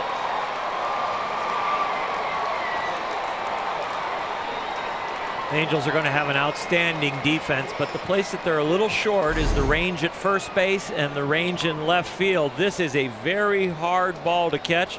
Because as it loses velocity, the spin takes over, curves it away from Upton. I'm not sure if he'll catch this anytime during the year, but there's a couple of fleet-footed left fielders that might get to that ball. So the Dodgers have the go-ahead run in scoring position to open this inning, and Jock Peterson at the plate. They trailed 2-0 after 4 on solo homers from Cozart and Trout. They got 2 in the 5th, finally breaking through. They've had traffic in just about every inning tonight as Peterson takes a strike.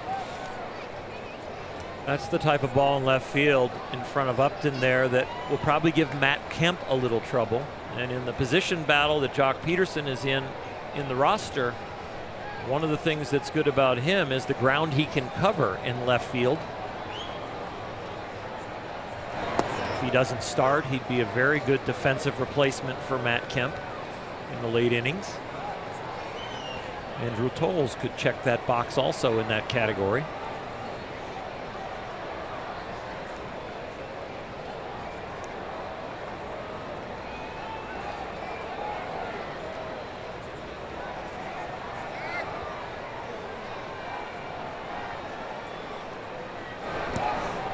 Tolles being a right-handed thrower, the glove side is in the gap, and Peterson being a left-handed thrower, the glove side will be down the line, which will give him another 4 feet of range on top of his foot speed.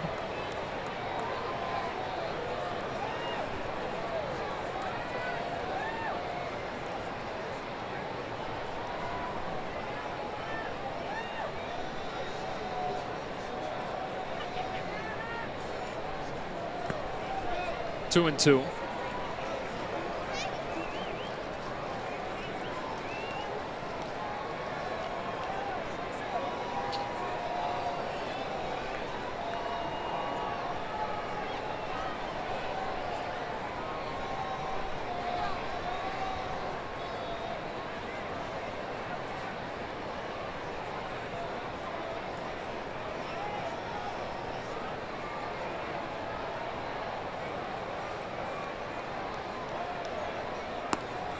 Peterson's worked it full after falling behind 0-2. This is now 3 long at-bats for him tonight. Walked his first time. Took strike 3 on a full count pitch his second time, and here's another full count. Now, Peterson's been at his best. It's been when he's been able to work deep counts, and take a lot of walks, and hit for power. On a 3-2. He cranks one to right center field. Trout moves back. He's going to get there on the edge of the track. And Grandal's hanging on at second. But in a spring training game, as this technically is, you talk about process, and you got to like the one that you saw from Jock Peterson there. 3 full counts. Struck out in the last at bat on a fastball in. Walked on a ball away in the first at bat. And that one he just absolutely crushes. Mike Trout has been in the right spot all night, and he's playing a very deep center field with the Dodgers hitting.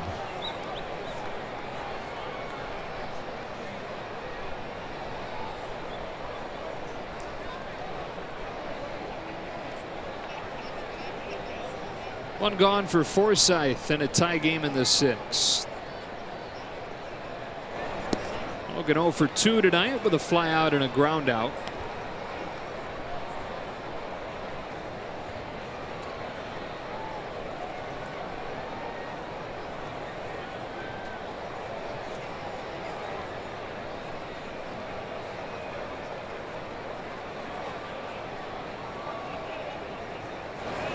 You know, one of the questions that gets asked about the Dodgers coming into this year is, can Cody Bellinger and can Chris Taylor repeat what they did last year?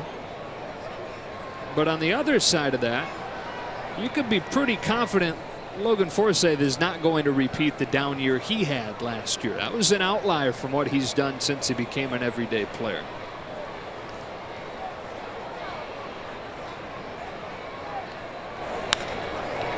Chopper that's wide of the bag, foul.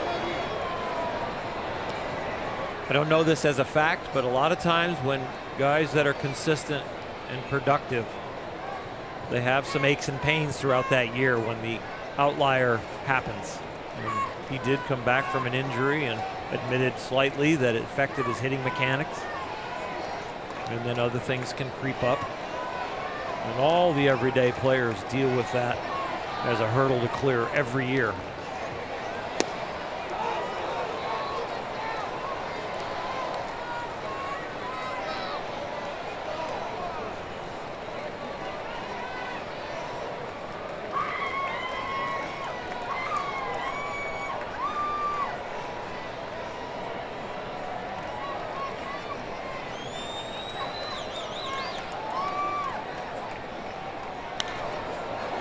Sky-high pop-up, and again a long run for Upton.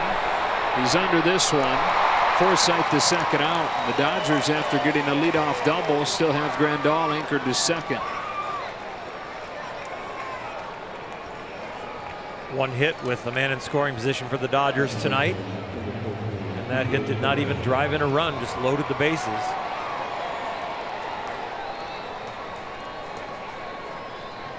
Up to Hernandez, who had that great diving play in the field in the bottom of the fifth, and now here he is with 2 gone in the 6th. Started that 2-run rally last inning with a walk after striking out his first time.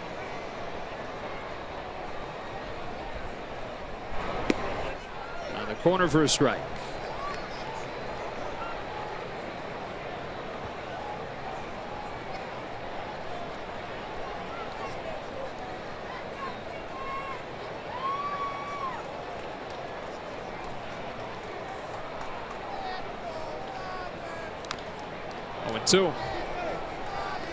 Kike has always had lightning in his hands when the bat is there, lightning in his arm when he gets to throw the ball, and the feet have always been quick. But it just seems like he is making great strides now on being able to call on that power in his hands, in his arm, in his feet at the correct time. Just a little different focus we have seen through this whole spring training, and here with only a few games left.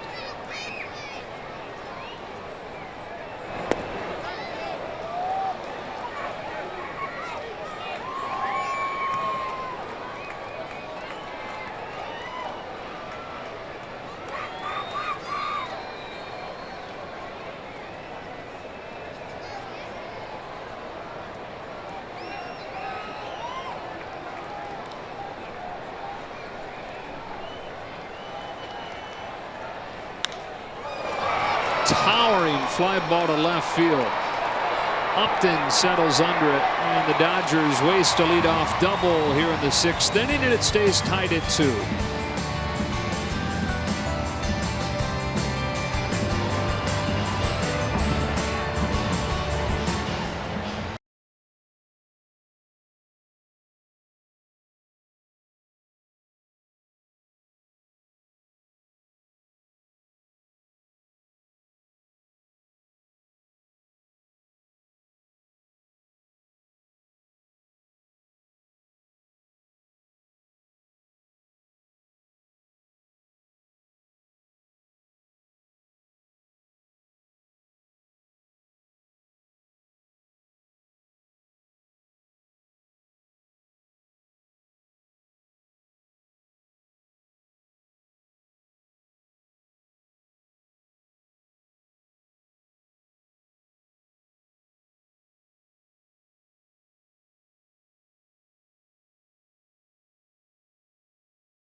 Gotten it done in completely different ways. Couple of solo home runs for the Angels. Zach Cozart and Mike Trout against Kenta Maeda.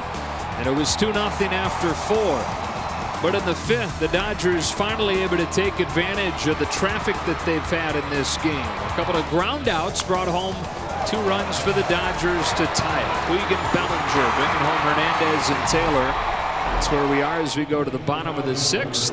And a guy who has a chance to make this roster, having just been acquired partway through spring training, is the right-hander JT Chargois. Came over from the Twins, and a guy who's overcome some injury issues early on in his career to put himself in a nice spot here. An outstanding young man.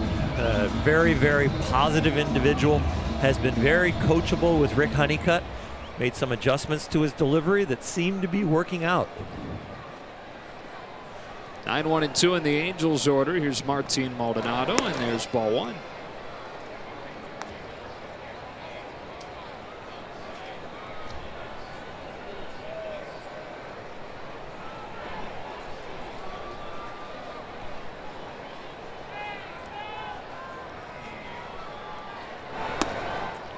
A lot of life on his pitches, huh?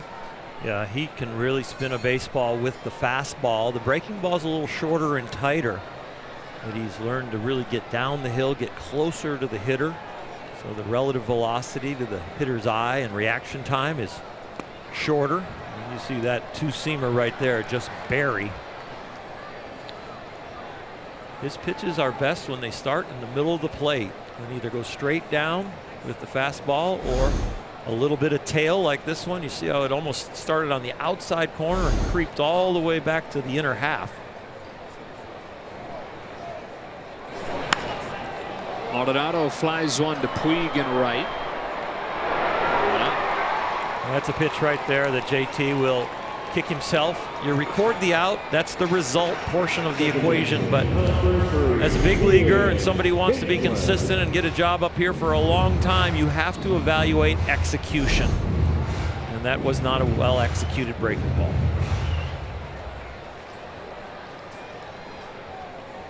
And Kinsler with the bases empty and 1 out.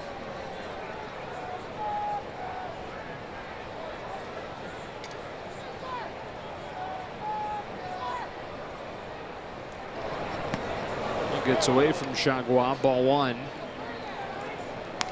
Kinsler is solving 2 issues for these Angels. First, the leadoff spot. They had 8 different leadoff hitters last year. None of them really stuck. And the other issue is second base. Line drive to left that Peterson won't get to. Bounces to the wall. Kinsler has a double. Been searching for a second baseman ever since they dealt Howie Kendrick to the Dodgers a few years back, and at least for a short time, with Kinsler having 1 year left on his deal, they have one. Trying to throw that same 2-seam sinker down and get a ground ball. That one was elevated and Kinsler deposited out there in left field. Brings up Trout.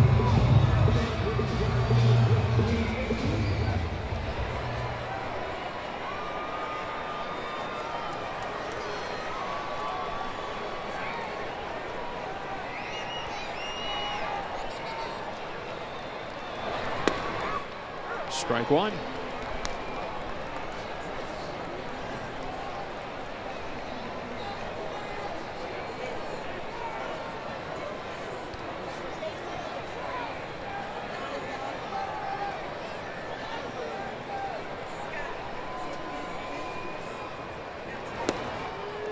Quickly 0-2. And Trout, who went deep his last time. Dug out a breaking ball from Kenta Maeda. Does that a lot, even on good pitches. Missed a month and a half last year, the thumb injury, which required surgery, by the way, and still hit 33 home runs. 0-2 from Chargois. Down the middle for strike 3. 3 fastballs from JT Chargois. Retires Mike Trout, 2 away. See the deception when he can live down by the knees and the tailing action that works his way back towards the middle of the plate. Osmani wanted the ball a little bit more on the inside. You'll hear JT say attack, attack. He's got a mentality of not really thinking about the hitters as much as he just wants to attack. Whatever the catcher puts down, he is coming at you. Up to Justin Upton with 2 gone and a man at second. Grandal throwing down. Kinsler in there easily. With the pickoff play on, he might have stole a strike because Yasmani comes out of his haunches and blocks the home plate umpire. This ball looked like it was right there. Normally stealing a strike, you mean like framing one in the corner, but you stole it from yourself in that case.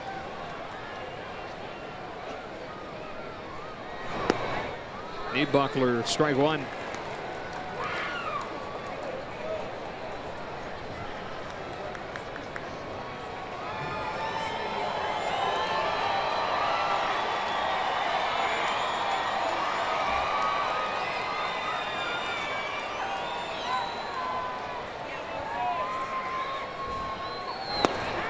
One and 2.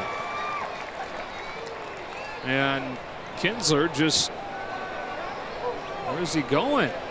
He jogged to third. It was only the second strike. Logan Forsythe and Yasmani Grandal were not on the same page. That's embarrassing. Yasmani Grandal knew it was only the second strike, because watch him go to throw it out, and Logan Forsythe is like, what are you about to do? And Yasmani didn't know where Logan was going. Is he going to come in straight, or is he going to go to the bag?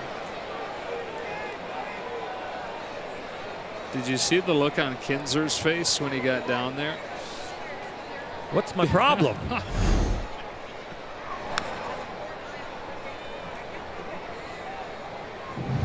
Here's Kinsler's reaction. Even giving his helmet up to go play second base, but we've got one more strike, which could lead to another out. Very nice delayed steal right there. Well disguised. Yeah, it's one way to do it.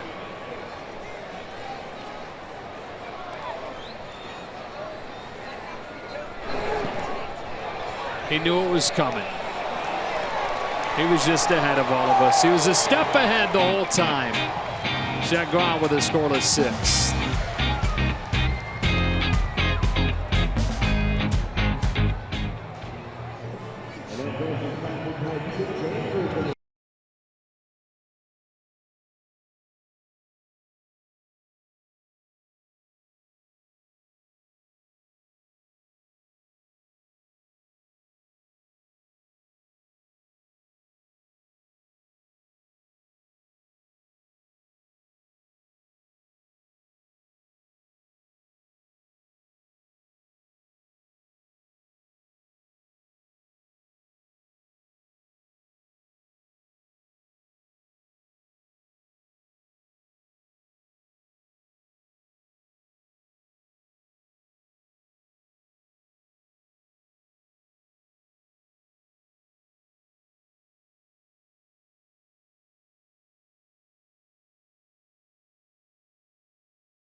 Visited with Kenta Maeda. Kenta, another 5 solid innings of work today, your final tune-up before the regular season starts. What impressed you the most about what you were able to do tonight? 最後の調整5イニングいい内容で、前さんの中では何か良かったんですか？全部の球種をしっかりストライクゾーンで勝負できたし、バッターとどんどん勝負していくことができたんで良かったと思う。Yeah, I was able to get all my pitches in the zone and be aggressive attacking the hitters. Right on the 2 home runs, one from Cozart and one from Trout. What happened on those 2 pitches? コザートとトラウト2ホームラン打たれましたが、それはどうしたんですか？両方のボールがちょっとミスというかね、投げミスがあったんで、それをホームランにされた。Yeah, I think it's just a mistake on my part on both pitches, and they took advantage of it. Defensively, you were on your game tonight, specifically on that Kinsler at bat. It looked like you made that play to Cody Bellinger at first base, but then you smiled a little bit. 特に守備はすごく良くて、ベリーとの一塁ゴロですごく笑みも見えながらしましたが、どうですかと。あそこはねうまく取れてアウトにできたし、ベリーがね胸に投げてくれると信じてたんだけど、しっかりアウトにできてよかった。Yeah, it was a good out, and I trusted Belly that he was going to get it over to my chest. Trusted Belly, but did you think at one point earlier that Albert Pujols was going to try to steal a base? Did that surprise you a little bit? もちろんベリーが信頼しましたが、プーホールズがこうするところを見るっていうのも前さんの中ではありましたか。2ストライク3ボールだったんで、あり得ることだし、あの場面でゲッツー取れたっていうのは自分にとってはすごくいい2つのアウトを取れたんで良かったと思う。Well, it was a 3-2 count, so I saw that that could be a possibility, but getting a double play there was pretty good. And finally, this is it. The next time you pitch, it will be for real against the Giants. Just your overall thought about spring training and how ready are you to start the season? 今日が最後で、次はもう開幕戦ということで、ジャイアンツに対して、スプリングトレーニングを、振り返ってどう思いましたか。本当にいい調整ができたし、いい準備ができたと思うので、とにかく、開幕戦にまたしっかり調整していいピッチングができるように頑張りたい。Yeah, overall, I thought I was able to really accomplish a lot of my goals and prepare really well. So I'm really looking forward to pitching in the regular season. Thank you for everything this spring. Best of luck the rest of the way. ありがとうございますと。Thank you. All right, guys. All right, Alana, and Chris Taylor ambushes the first pitch of the inning from Osmer Morales and gives the Dodgers a 3-2 lead here in the 7th. Corey Seager now ahead in the count 3-1. Alana has had a knack this spring for having home runs hit during her interviews. Seager to second on a short hop. It's Kinsler. Well, you hope that kind of luck continues. We'll take the runs, and so will Chris Taylor take this swing on a fastball away. Throughout the night, the Angels have worked him away. He has gotten more and more comfortable. The base hit to right, and that home run from the outer half over the center field wall. Third hit of the night for him. In fact, it's a scorer's decision away from being a 4-for-4 night for Chris Taylor. He reached on the lone time that he's technically been retired. Is ruled a fielder's choice as Puig looks at a breaking ball strike. So Chris Taylor ramping up towards the regular season in fine form.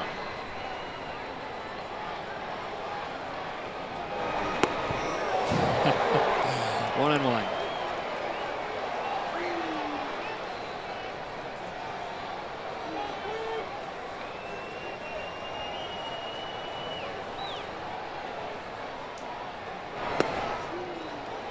Now, part of the reason Yasiel Puig continued to hit 8 for so long last year, despite him producing, is I think he kind of worried what would happen if you moved him out of that spot, right? Could you trust him to hit in a more important spot in the order? Dave Roberts, by moving him into the 3 spot here and likely for the start of the season, is showing an added level of trust in Puig.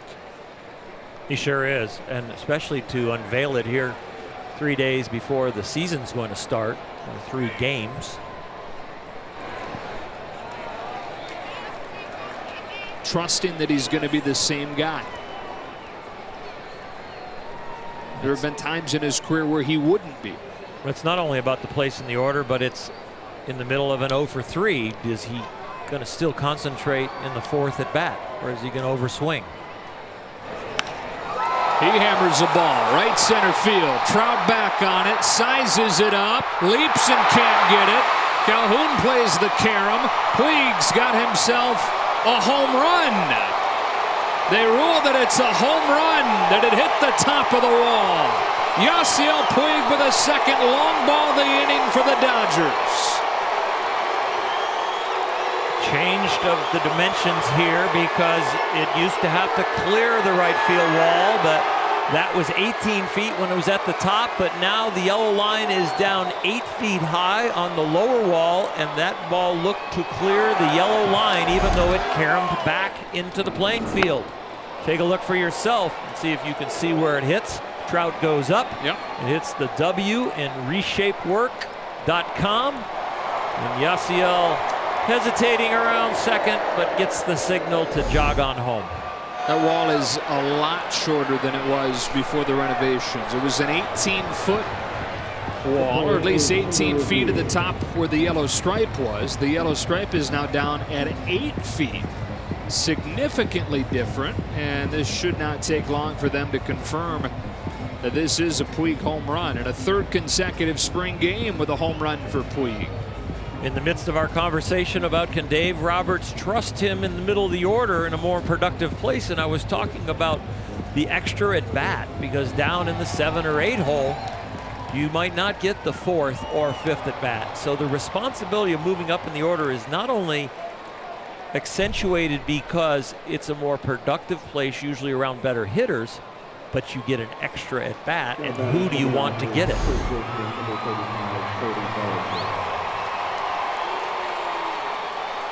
It's amazing that Trout got as close as he did, though. Bellinger looks at ball 1. When they unveiled the new video boards here tonight, pre-game, they were giving a lot of highlights of Mike Trout catches. 2-0. One of the more famous ones was in center field as he ran to the wall and put his spike into the wall and elevated him over it. That one he didn't get to get the extra oomph on. Into the shift, Simmons.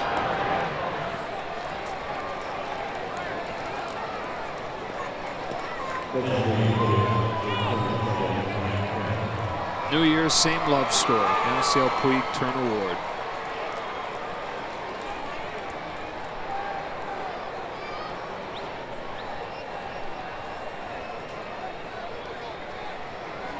Two away in the 7th, and here's Kemp. Yasiel got a little fooled by the Southern California temperature drop in Arizona when he hit a ball that well. It was well out of the ballpark. He broke out of the box like, I got that one for sure, and got to a point about to the 45-foot line, said I better start running because it looks like Trout's got a chance to get it.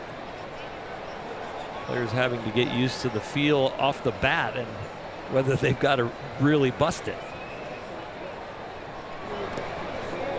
57 degrees tonight. It's supposed to be beautiful opening day. I don't know if you've checked the forecast.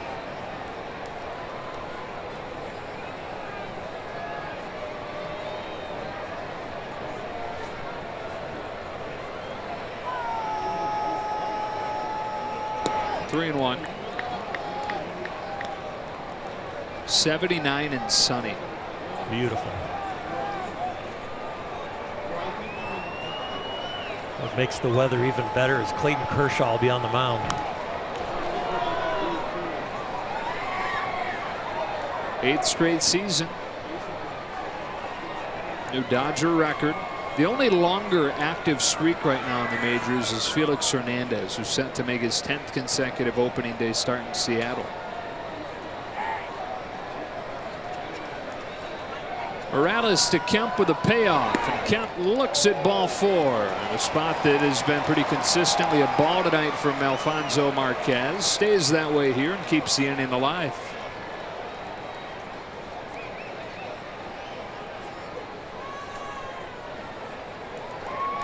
Charlie Nagy, the pitching coach for the Angels, with a little visit. Sometimes just to let the pitcher catch his wind. The pitch count starts to elevate. Just go out there and break the rhythm. Give him a little rest.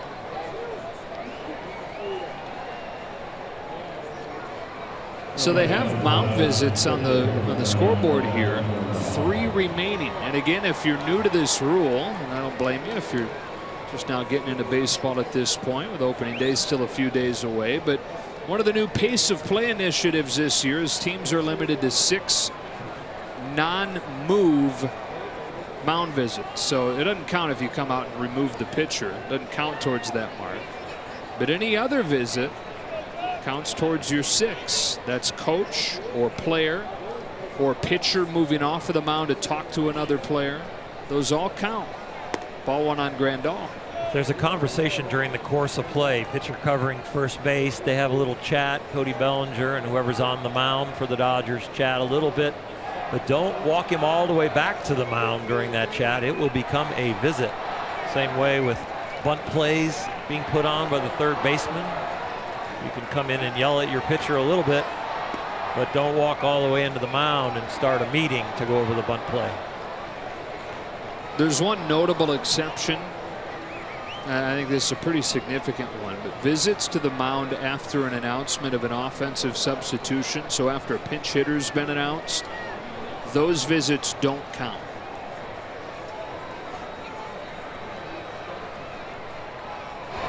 Baseball really trying to find the line between necessary and unnecessary.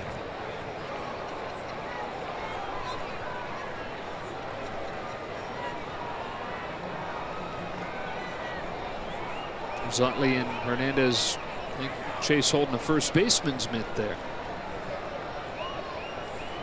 Morales with the 2-1. Grandal with a wicket cut and a miss. 2-2. Last few days of spring training in Arizona, and here tonight, Jock Peterson taking ground balls at first base to expand his versatility. Kike found the camera.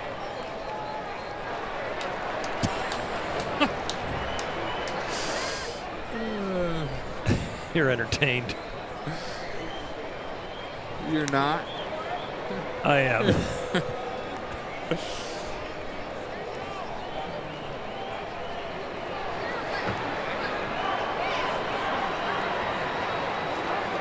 Austin Barnes stretching and getting ready to come in to catch and actually rehearsing framing the low pitch.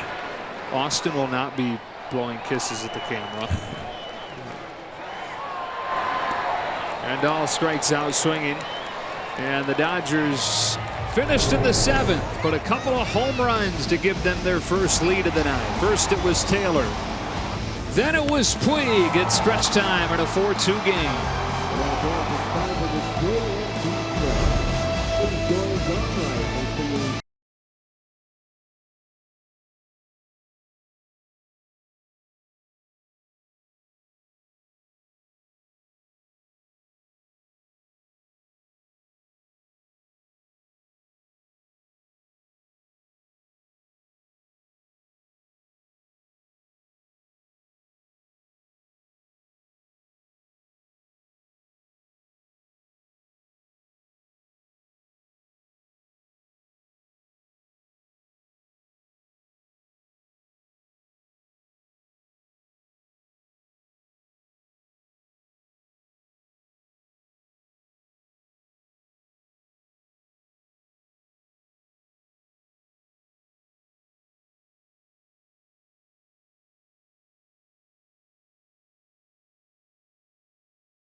Season tickets are still available. Secure your seats to enjoy all the action as the boys in blue try to once again take home the NL West and much, much more. Visit Dodgers.com/season tickets to learn more. We've reached that phase of the game where Orel stops keeping score, and they've unloaded the bench. More importantly, they've changed pitchers, and Scott Alexander, acquired from Kansas City this offseason and expected to be a big part of the bullpen, comes into pitch. You can handle that part of it still, right? I love talking about Scott and his two-seam fastball, which he throws about 80% of the time. Bottom drops out of it when he's got his good release point. There's one of them right there. He is going to get some high leverage situations, either an inning or a batter or two, but this guy is not a lefty that just gets left-handers out. He gets them out from both sides of the batter's box. Albert Pujols leading off behind 0-2.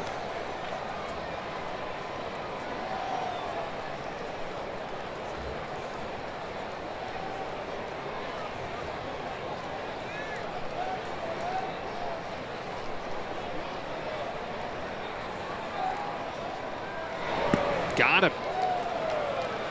A quick work of him. Alexander's improved as the spring has gone on, trying to dial that thing in, and look pretty darn good there. Throwing it in Arizona and throwing it back here in the LA area are completely different. A little more humidity here. The ball has a tendency to break more as far as your breaking balls, your curveballs, sliders, but also your two-seam fastballs get a little bit more depth to them. With one out, it's Cole Calhoun.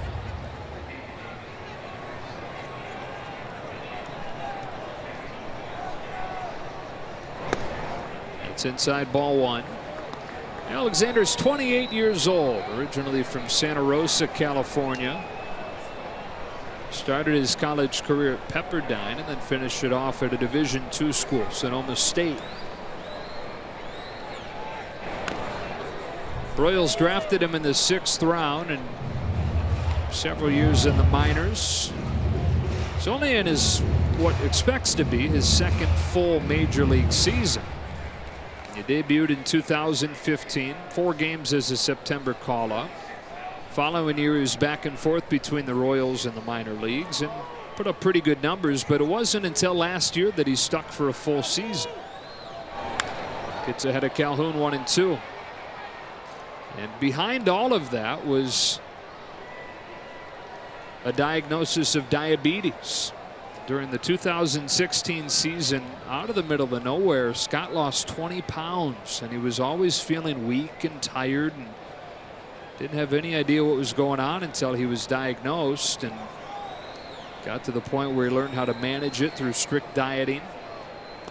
Takes inventory of everything that he eats, really limits his carbs and his sugars.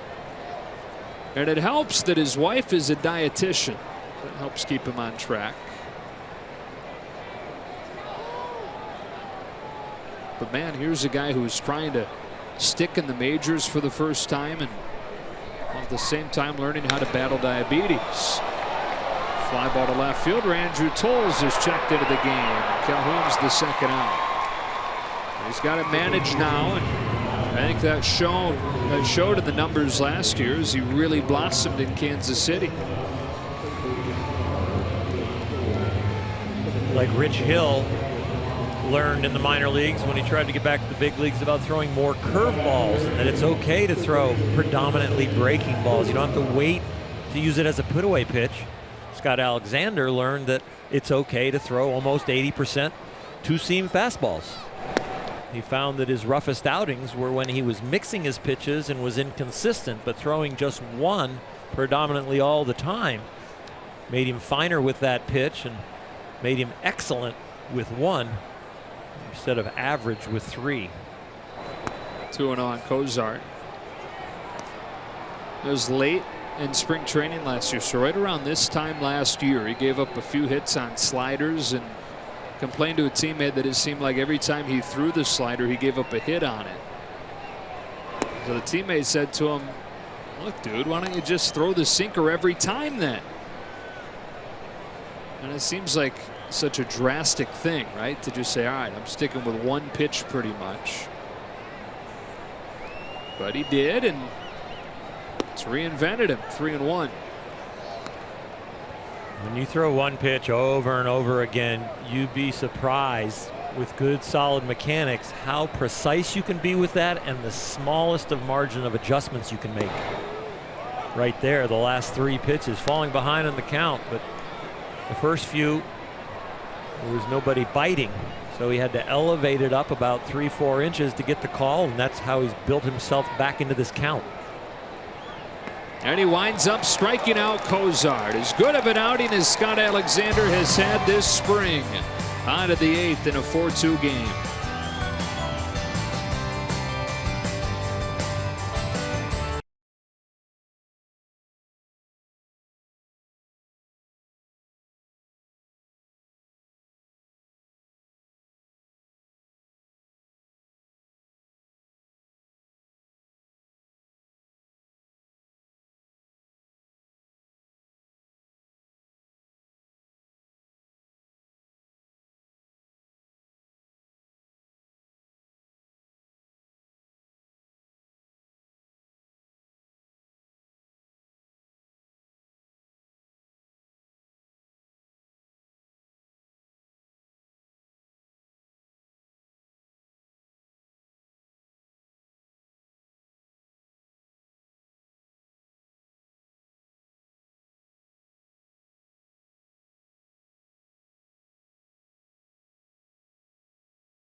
Hershiser and Alana Rizzo back here in Anaheim.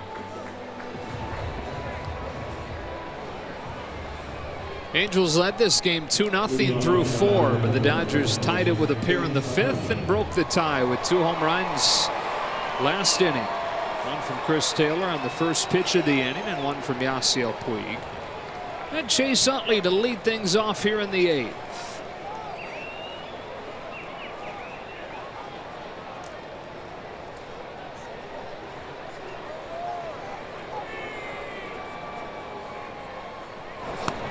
Takes ball 1. So Utley back with the Dodgers on a 2-year deal. Second oldest position player in the majors going into the year behind Ichiro. Chase 39 years old. Might be in the best shape of anybody on the 25-man roster.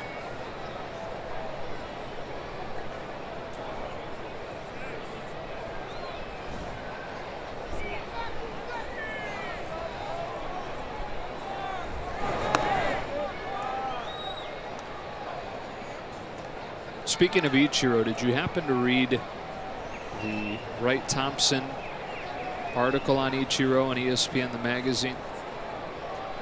Really good, really worth reading on his move back to Seattle. Utley hammers a line drive base hit to right.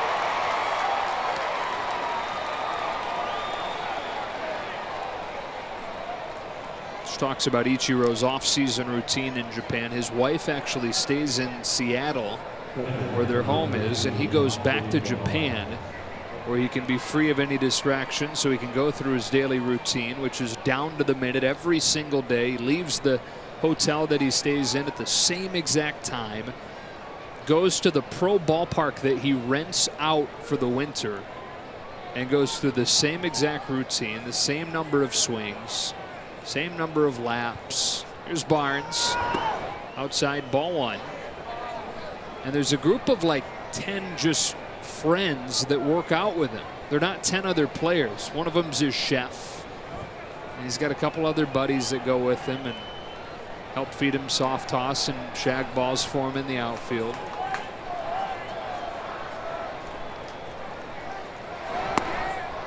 Two and on Barnes.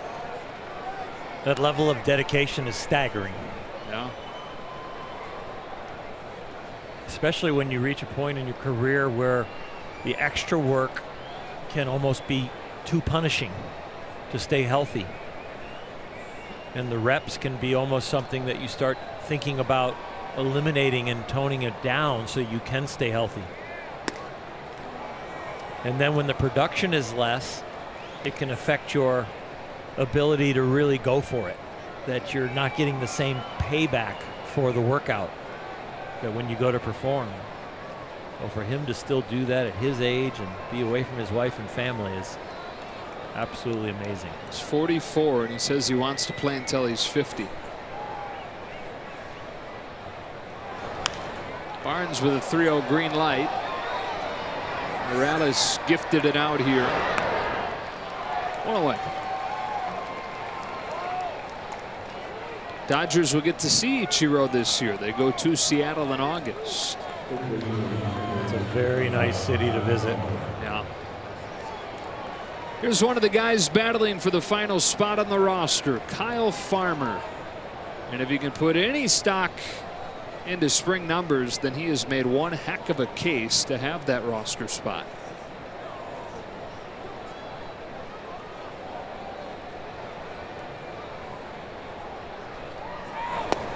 Strike 1. Well documented that Kyle made a lot of adjustments in the offseason with his flexibility in his lower half, specifically his hips, to help him get lower as a catcher. Move around back there, blocking balls a lot better. Also showing flexibility in the field, being able to play some infield positions, specifically right now third base tonight.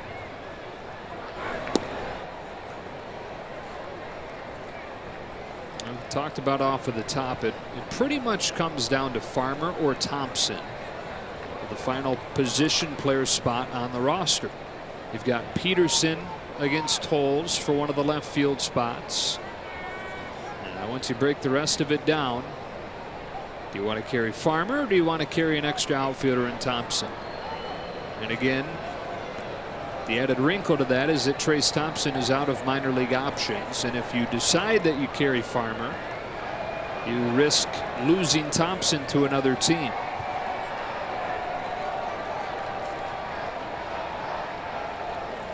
It's a 1-1 pitch to Kyle Farmer. Out in front, 1-2. The original scouting report given by Alex Wood on Kyle Farmer has been very, very accurate. When he knew his college buddy was getting called up, he told Dave Roberts, "You're going to really like him." And he's very clutch. And both those parts are very accurate, right? And he proved how clutch he was in his first career at bat with a game-winning double. And the part about you're going to really like him, I'm not sure a person has ever met Kyle Farmer and not agreed with that.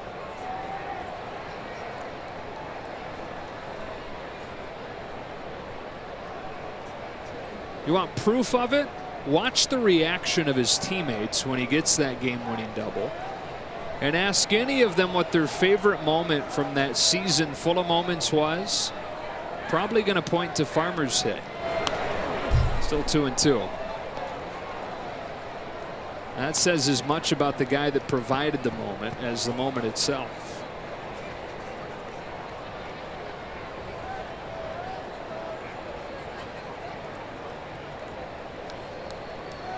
At 27 years old, knocking on the door of his first opening day roster. 1 on, 1 out, and a 2-2. Got him in the corner. One of the first borderline fastballs away that's been called a strike tonight. Usually a 50-50 pitch. Tonight it's been more like an 80-20 out there for a ball. That one called a strike. From one roster battle to another, here's Andrew Tolles.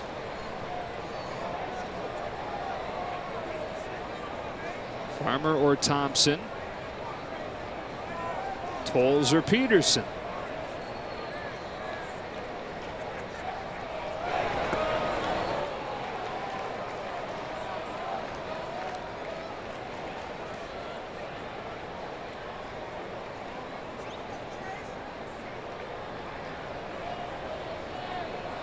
Trace Thompson will bat next. We'll see if that's here in the 8th or if he'll lead off the 9th inning.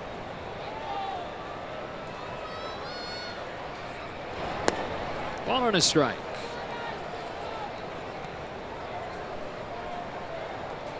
Kenley Jansen getting ready for the bottom of the 8th.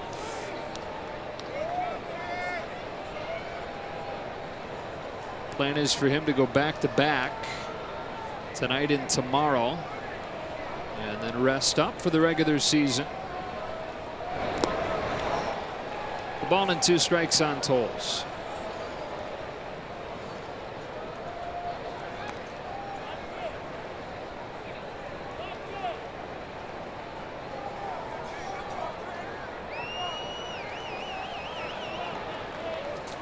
The back-to-back for Kenley, I would think tonight would be the longer of the 2 outings, and then maybe a warm-up and a batter or 2 tomorrow. You don't want the more strenuous of the 2 the first time you do it to be the second one.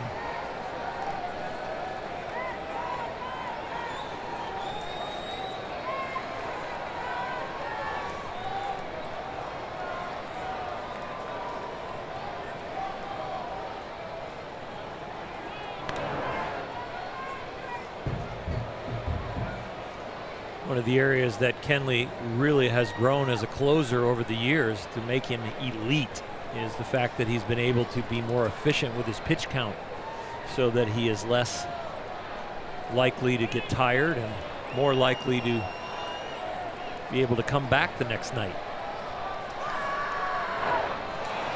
Tolles down swinging, and the Dodgers finished in the 8th inning. The bottom half we go. Perhaps Kenley Jansen coming on in a 4-2 game.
the studio for Access Sportsnet Dodgers, presented by your Southern California Ford dealers. All right, thanks, Joe. Coming up right after the game, we will hear from the skipper, Dave Roberts, and these two gentlemen, Ned Colletti, Jerry Harrison Jr., break down Kenta Maeda's final tune-up of the spring. All right, John, looking forward to it almost as much as we're looking forward to watching Kenley Jansen pitch. Absolutely love watching him pitch through the spring. It has been kind of at Kenley's pace, and now they're really ramping him up to get ready for the season, but he has had the most restful spring training of any Dodger with the workload that he carried last year. Dave Roberts, Rick Honeycutt trusting him with the program to get ready. Faces Chris Carter, who takes ball one. And really everybody on the roster that played to November had individual plans on their workload for spring to get ready, and taking into account how long the season was for each individual.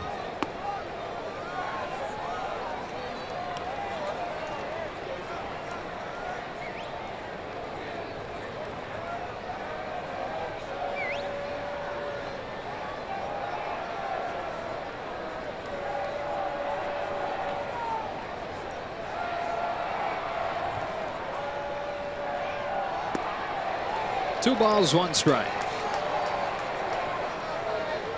Kenley openly talks about how the lack of adrenaline that comes in a spring training game, not just for for anybody, but for a closer especially, who lives off that adrenaline.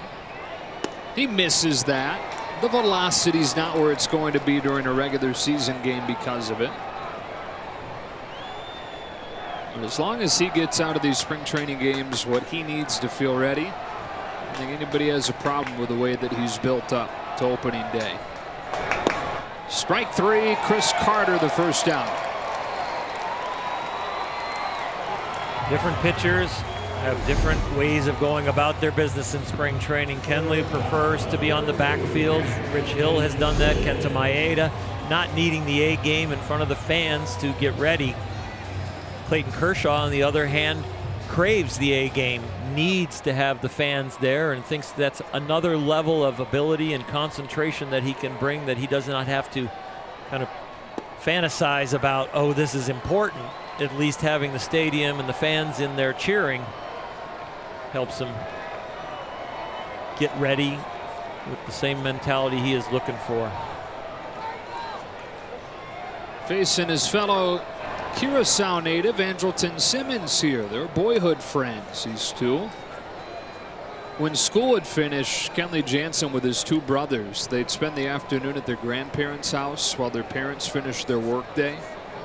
And in that neighborhood where his grandparents lived, there was this legendary youth coach who each day would drive around honking his horn in his truck to pick up any of the kids in the neighborhood that wanted to come out and play. Simmons is out. Nice play by Kyle Farmer. So he'd drive around hammering the horn. Kenley and his brothers would hop in. Who else wants to come and play? One of the guys that would hop in and get hauled to the neighborhood field was Andrelton Simmons. Riding in that same truck bed with the legendary coach and the Jansen brothers and Simmons and Jair Jurgens, and Didi Gregorius was part of that group. So big time baseball being played down there, and it's turned into quite a pipeline. Two gone from Maldonado, who takes ball one on a slider. It's a different version of a travel team. Yeah. It's youth travel team. Something you'd see in a movie. Yeah. Can't you just see this legendary coach buzzing around a neighborhood, hammering on the horn?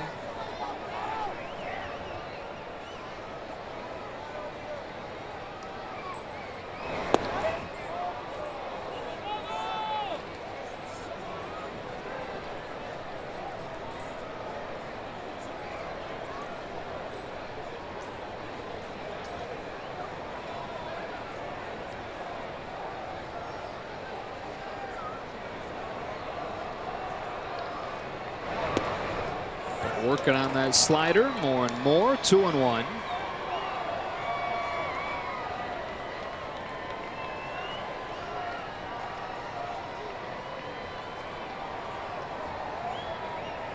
Quick pitch.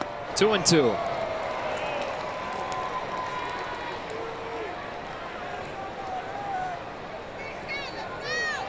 Few different tricks to pull out of his pocket. He went more and more to that little quick pitch last year.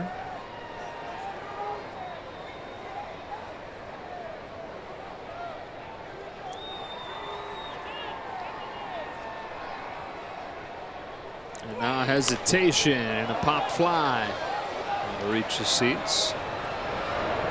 Same pitch, two different deliveries. One speeds you up, the next one very slow and deliberate to the plate with a hesitation. But both were cut fastballs.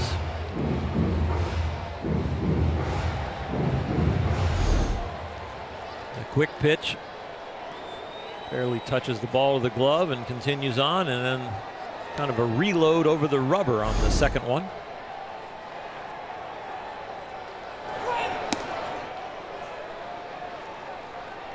Found 92 on that one after sitting in the high 80s the first dozen or so pitches. Don't worry, it's there when he wants it.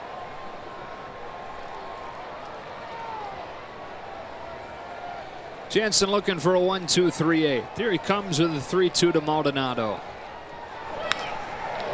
That's a base hit to keep the inning alive.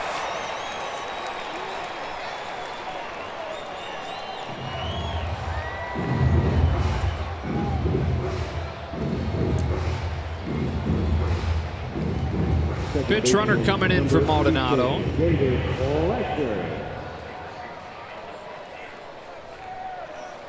Running at first base corner is number 16, Nolan Fontana running. And David Fletcher to hit.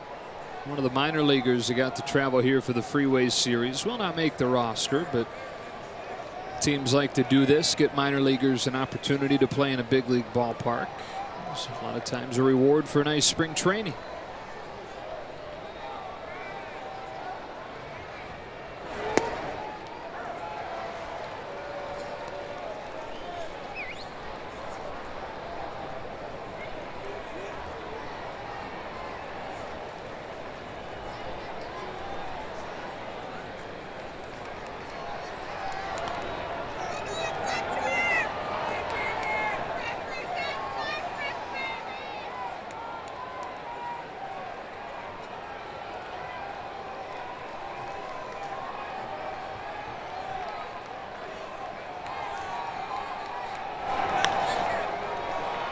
Two.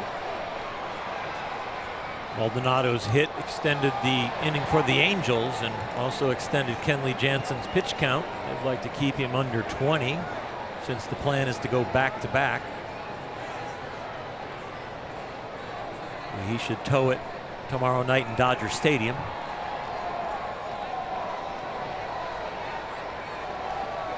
Rick Honeycutt would rather have him go back to back, keep this inning under control as far as the pitch count. It's away from Barnes. Fontana into scoring position. I'm sure they will get somebody hot in a hurry to keep Kenley's plan intact.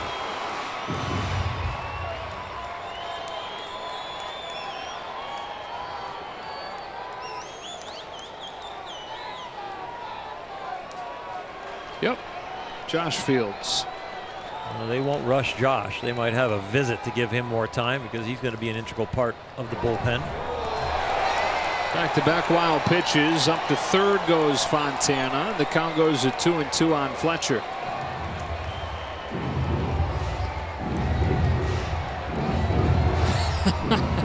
Did you see that? Chase Utley just walked towards the mound and then caught himself and put his palms up as if to say, sorry, sorry, I didn't mean to.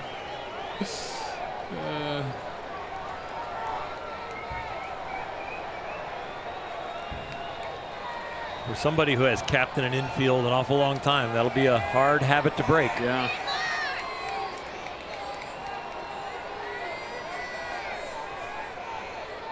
Two-two. It's a good take by Fletcher and a full count.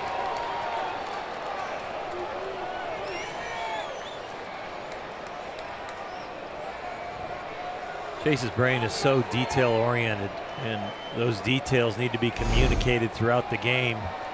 As we take a look at him coming in, and he's getting awful close, and Kenley's not there. Oh, hey, whoa. Strikes him out, and the inning is over. Kenley's cleanest inning, but a 0 nonetheless to the 9th inning, 4-2.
Of innings ago and moments ago, he visited with Alana.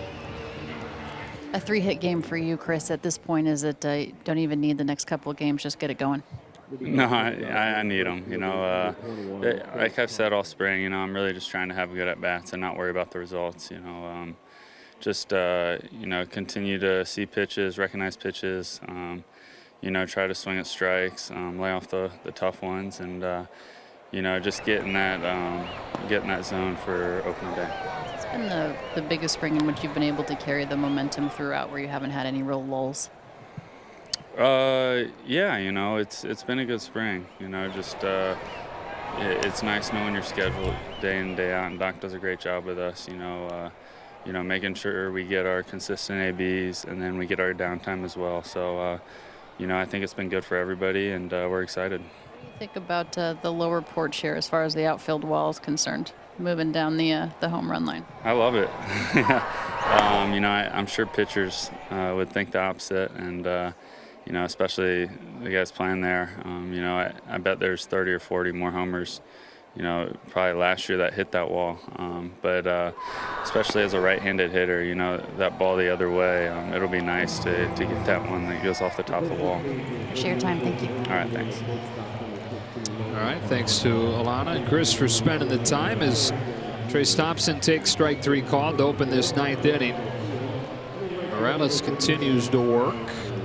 Gavin Lux comes to the plate. Highly touted young middle infielder in the Dodgers system, getting an opportunity here to play in a big league ballpark before he breaks with a minor league club. Looks at strike 1.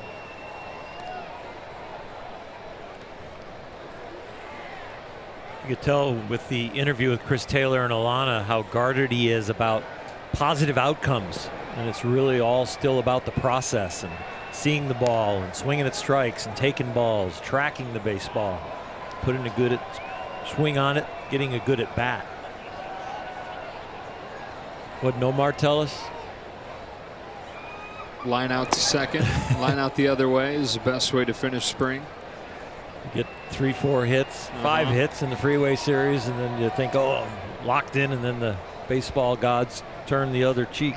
Right.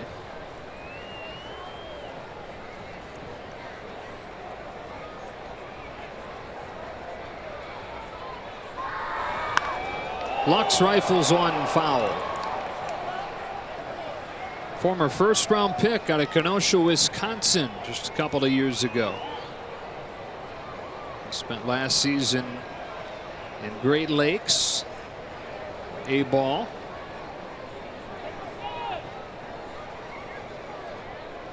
He got some good run in big league camp this spring. He's worked it full.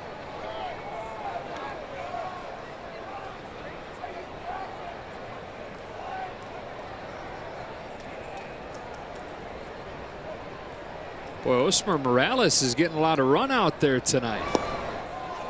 4 innings of work for him. He issues a 1-out walk here to Lux. He's thrown 54 pitches now.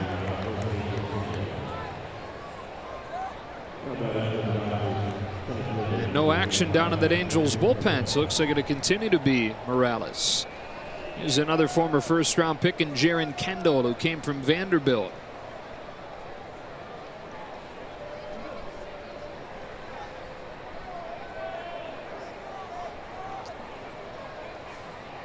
I said 5th inning of work. It's only the 3rd inning of work, but I was right about the pitch count. There's a lot of them. 55th is a strike on Kendall.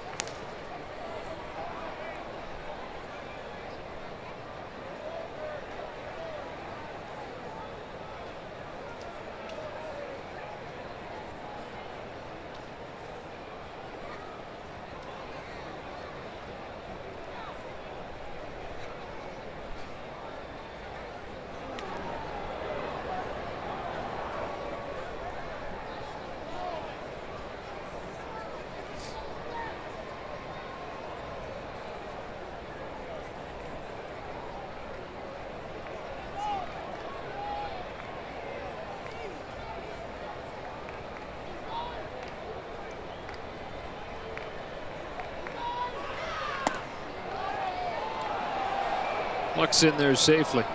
So the last 3 first-round picks for the Dodgers. And the guy at the plate in Jaron Kendall, he was last year from Vanderbilt.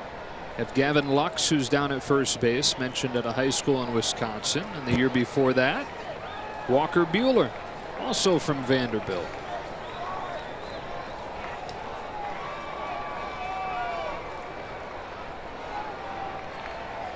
So 1-1 from Morales, and Kendall takes it low. 2-1.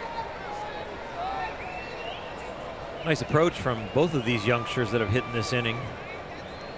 Being able to read balls and strikes and be aggressive when the ball's over the plate. I'm sure on the insides the butterflies are flopping around, but they're keeping them in formation as they approach the at-bats.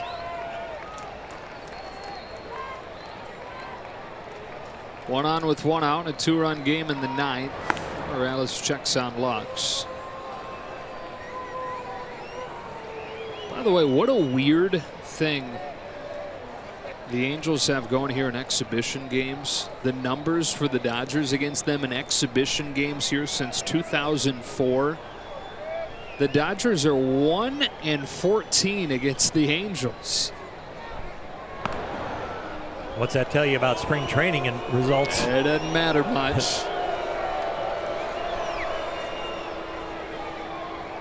Managers will tell you that they like their club to have a decent record in spring training just to get that winning vibe going. But if it is a negative record, they'll tell you it doesn't really matter. During that same stretch, counting a couple of other exhibition series, the Angels in their last 21 exhibition games here, 18-1-2. You know what they say? You don't walk into Angel Stadium in an exhibition game and expect to win. Is that what they say? They do now. Full count on Kendall.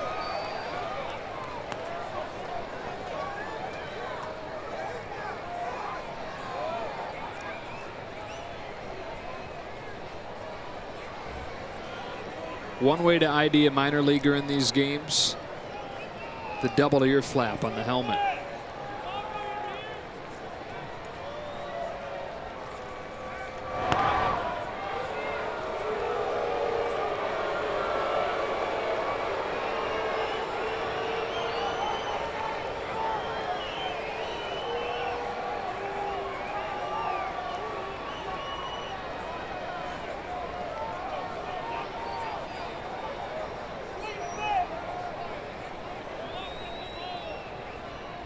Lux runs. It's ball 4. Lux is in there safe. Doesn't matter. Taron Kendall with a nice at bat turns into a walk, and they're at first and second with 1 out.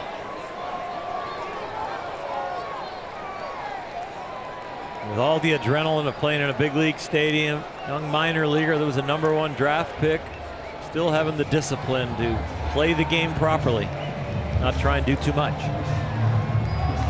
Pitching change coming up. We'll let you know who's coming in a 4-2 game.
First 40,000 ticketed fans in attendance this Friday, March 30th, versus the Giants, and receive a special edition Kirk Gibson bobblehead presented by Bank of America.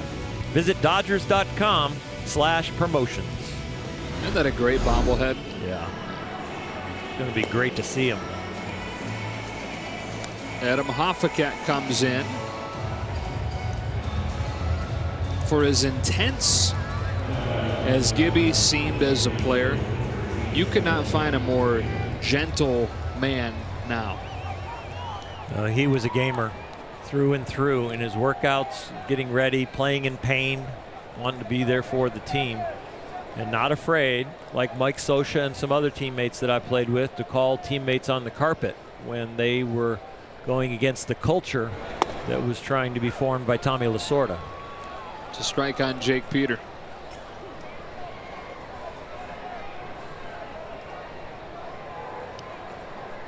Good to see Tommy here tonight, by the way, as always.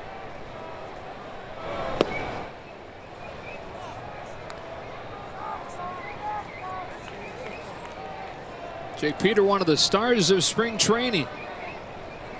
In his first spring with the Dodgers, over from the White Sox organization, and the same deal that brought Scott Alexander from Kansas City. It was a 3-way trade. 2-1.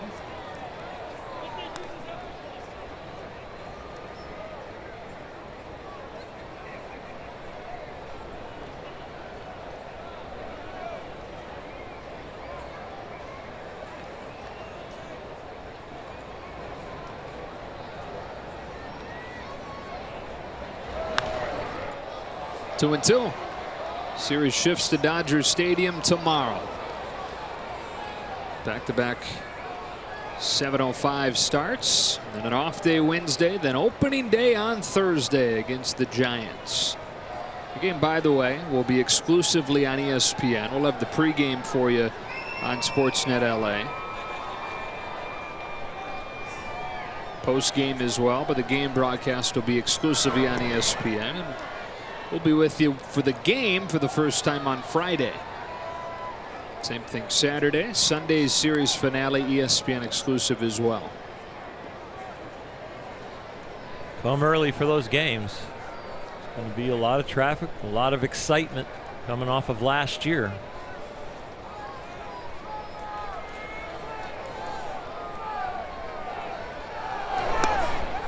Third walk of the inning, and the bases are loaded.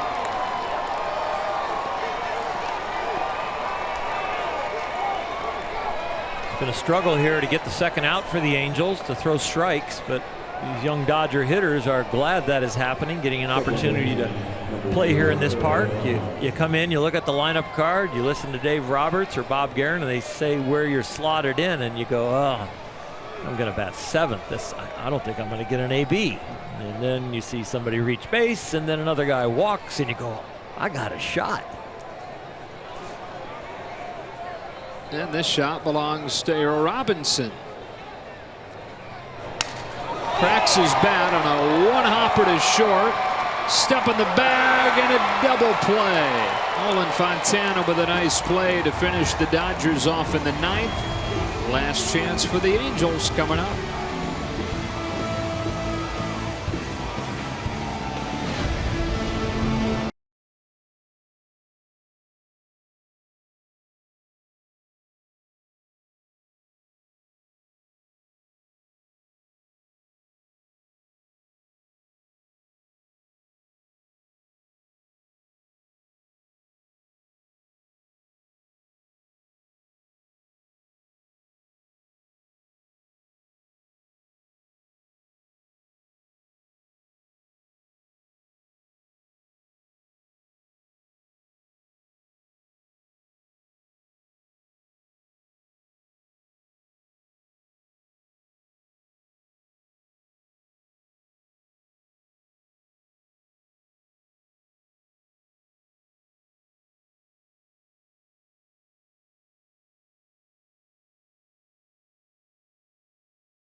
On the opening day roster, very much secure. Limited spring, but a good spring in the action that he did see. With the use of the bullpen in the modern culture of baseball, it's really hard to define roles where you say, well, this guy's going to be our long guy, or he'll pitch when the Dodgers are mostly behind. Guys like Pedro Baez and Josh Fields, they're going to be thrown right into the fire, with starters usually only counted on to go 5, 6, sometimes 7 innings, unless your name is not Kershaw.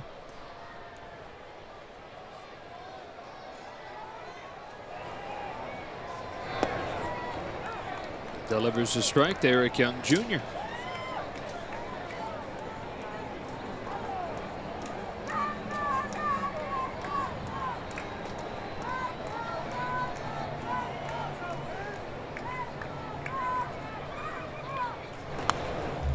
Quickly 0-2.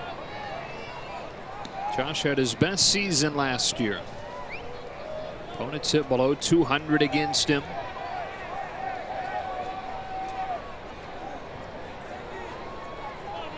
It's easy to forget that early on, Josh was optioned to AAA 4 times early on in the season. Each time he was called back up quickly. Fastball to the top of the zone, but just missed, ball 1. Acquired from Houston in a trade at the deadline in 2016. Going to be a dad soon. First baby on the way within the next couple of weeks. Off with the hand. Nice play by Chase Utley. And a nice feed to Fields on the bag for the first down. The Silver Fox showing some quick reflexes down there at first, using the long first baseman's glove to extend his range, feeding Fields from foul territory. Smoothly done, fellas.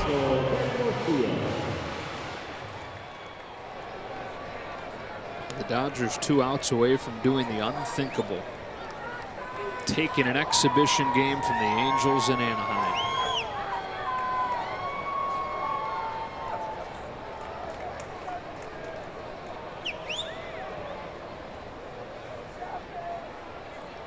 Michael Hermosillo looks at a breaking ball that's low. Ball 1. That was a perfect curveball that did not get rewarded with the call.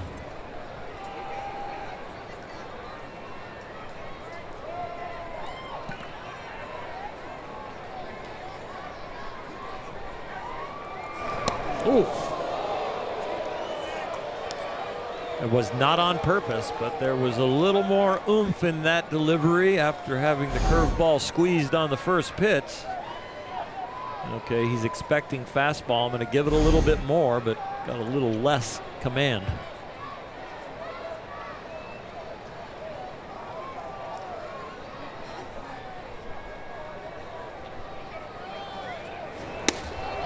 Gets that one by him. 2-1.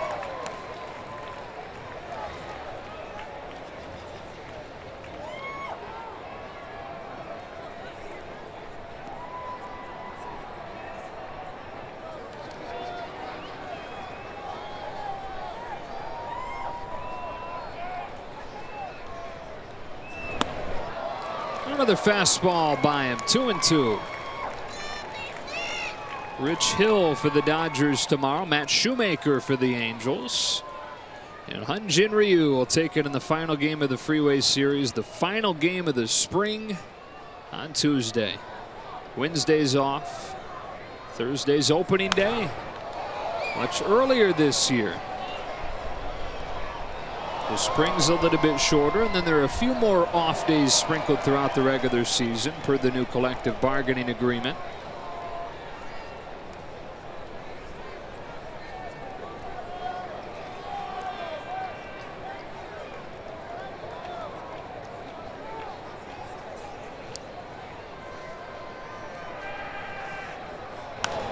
Fields gets in on him, and another pop fly foul.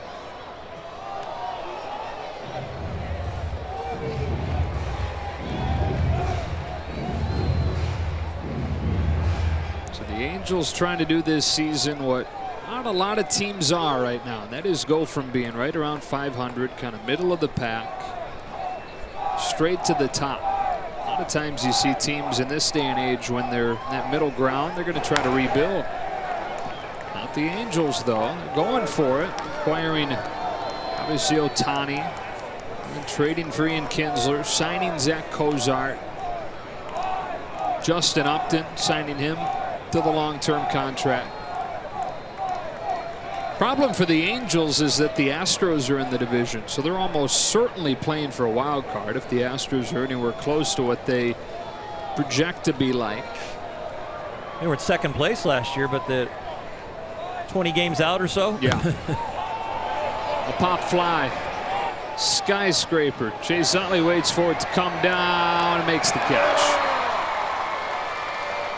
Yeah, and early on in September, they were in position for the second wild card as late as September 5th. But the Angels went 8-15 to finish last year. The Twins got hot. The Twins wound up getting that spot by 5 games over the Angels. It was in a season where they dealt with, as we've talked about tonight, so many injury issues in the rotation. And that's probably what it's going to come down to, the health and the success or lack thereof of that pitching. Angels down to their last out. Jeffrey Marte takes ball 1. 6-man rotation is the plan, at least once they get into the part of the schedule where it calls for it. At first, there are enough off days early where they're not going to need that.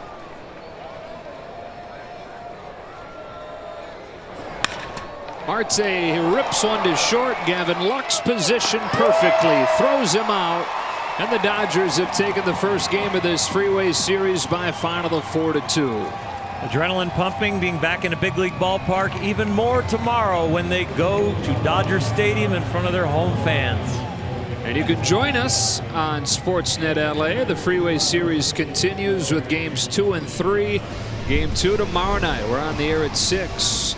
Back-to-back, or not back-to-back, but a pair of home runs in the late innings from the Dodgers. Taylor and Puig breaking a 2-2 tie, giving the Dodgers a 4-2 win.